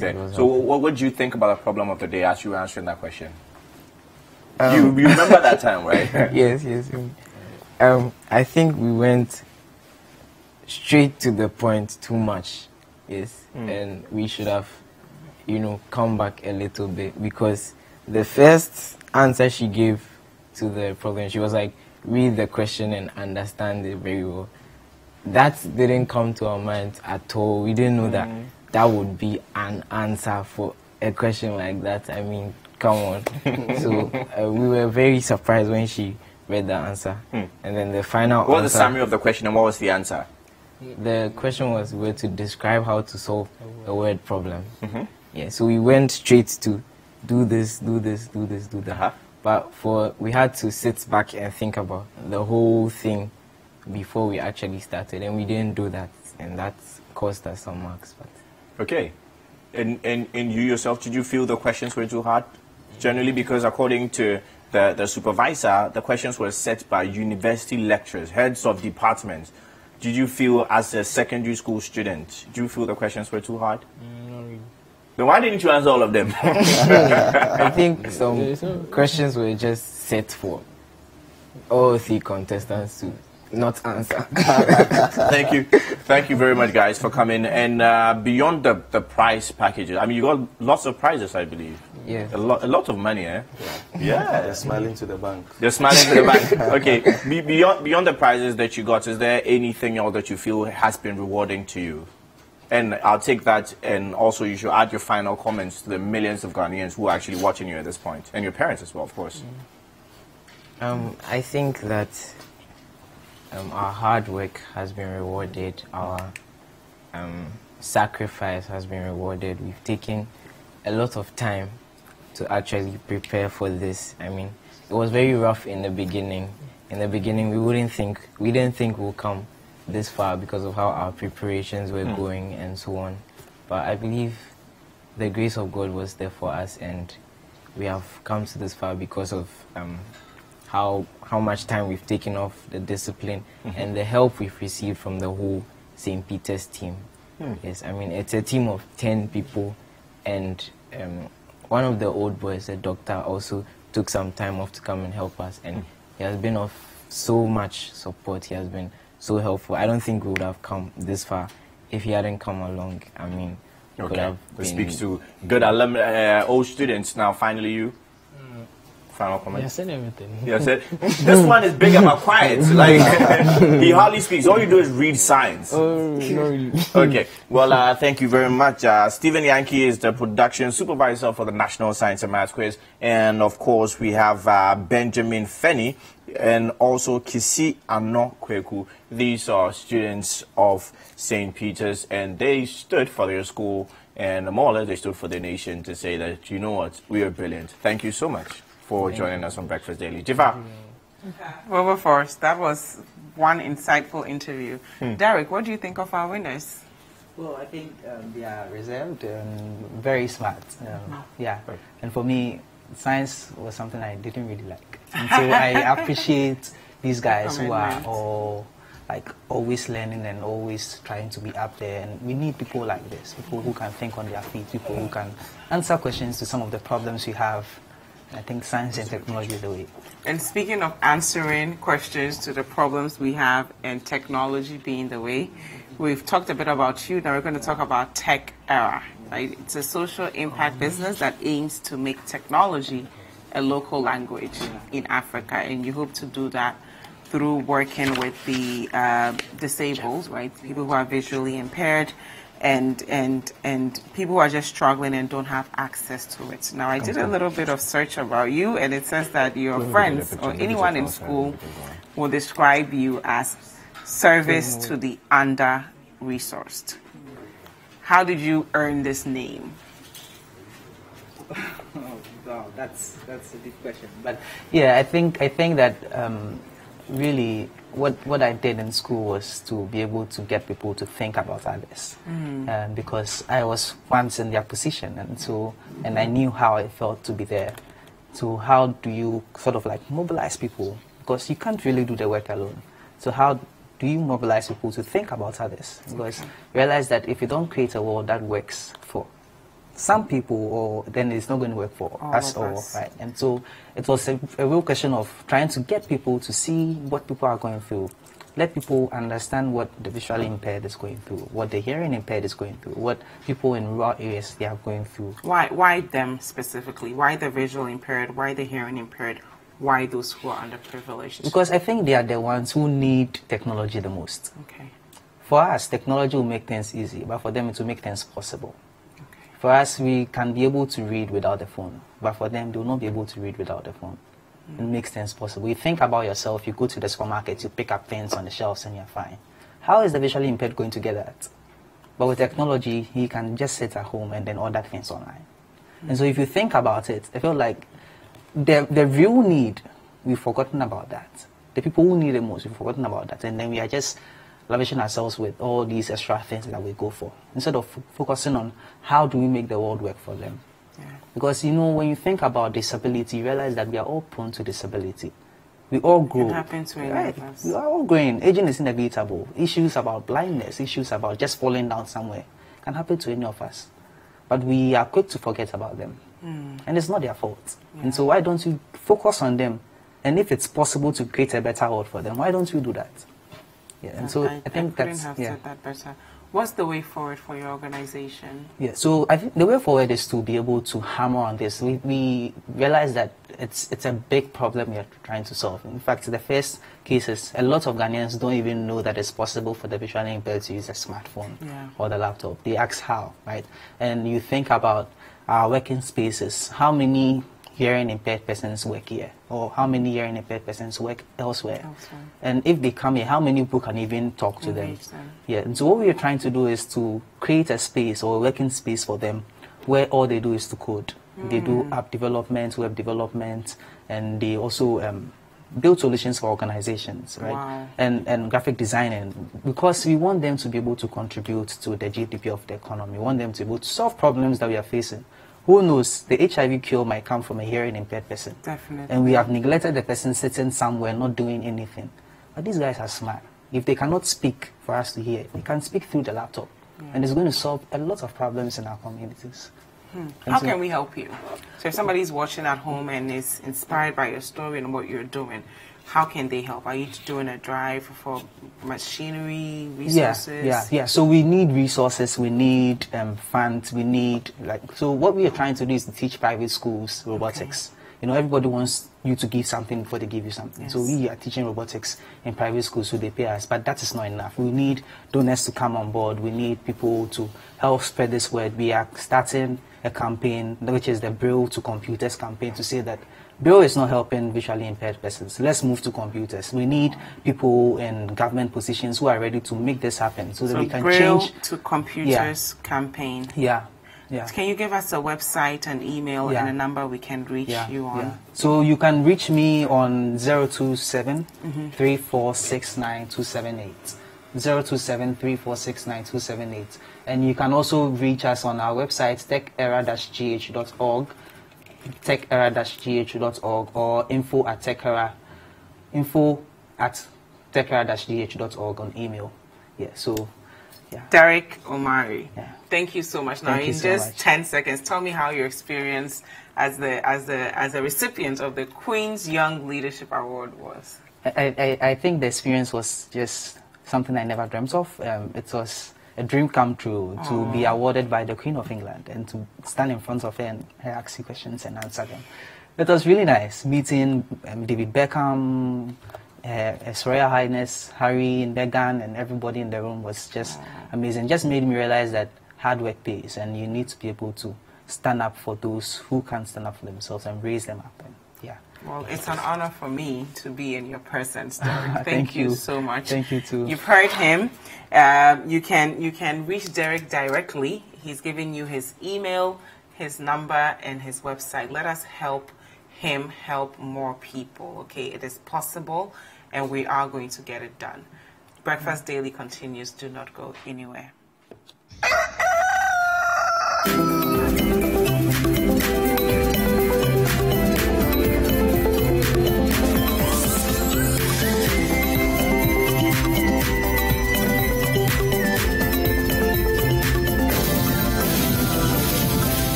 Every Thursday night on City TV, you're welcome to join women from different backgrounds and opinions as they weigh in on your relationship issues.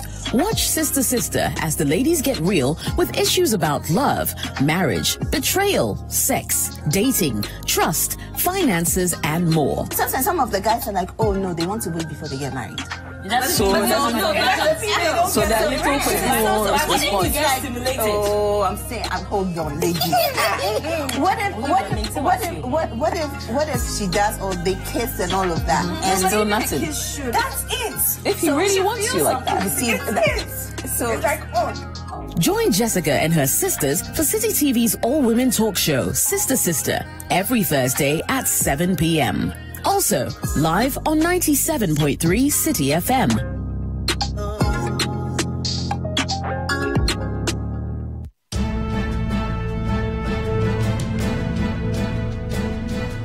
It's engaging, detailed, and loaded with factual and incisive analysis. It's The Big Issue, your preferred Saturday morning news and current affairs analysis program on City TV. Tune in this and every Saturday at 9 a.m. and hear the newsmakers discuss the top issues for the week. At that time, Charlotte was complete. I'm not defending Charlotte. I'm talking about the way we behave like hypocrites and ostriches in this country. At that time, she was a perfect person. It's The Big Issue with Stella Madonu on City TV. This and every Saturday at 9 a.m.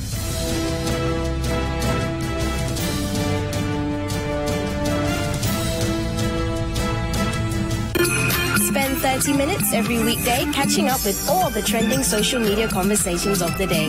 If you tweet it, we'll read it. We might just even Skype you. 30 minutes is all it takes, so use the hashtag 30minutes on social media to catch our attention. Join the most interactive social media TV show weekdays at 5 p.m. only on City TV.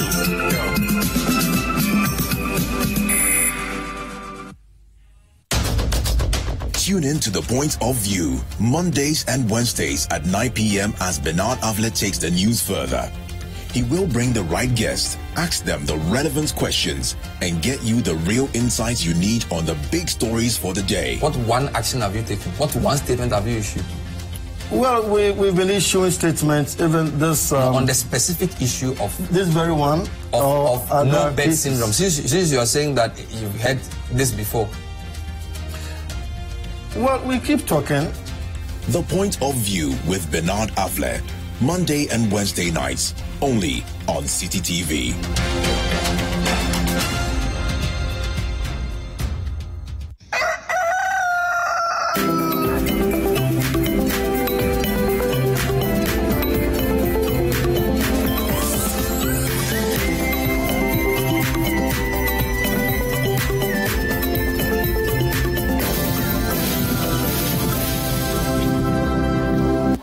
Welcome back. This is Breakfast Daily. Thank you so much for spending your morning with us. This is Friday. What are you doing this weekend? I'm going to watch a movie tomorrow.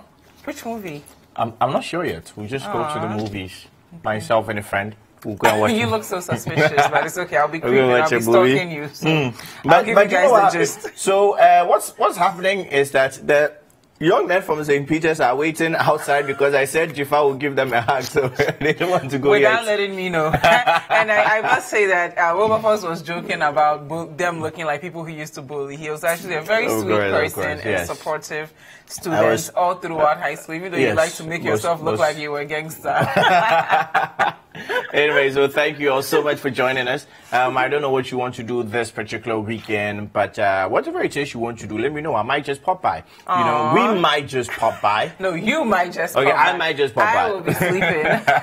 You and this sleeping thing is a problem. Anyway, so congratulations once again, Benjamin Fenny and Kwesi Ano Kweku. Kisi Ano Kweku. He is they are the two gentlemen that we just spoke to from St. Peter's. Yes. Congratulations, you guys did very well. It's actually a team of 3, so congratulations, all of you, and also to the teaching staff that coached them for this process.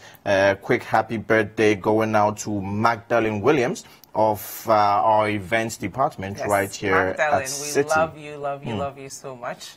Now, thank you guys so much for spending your morning with us. We will see you same time tomorrow morning. It's Melissa's birthday as well. Melissa Awudu. Sorry, Melissa Awad. Happy birthday, Melissa. Yes.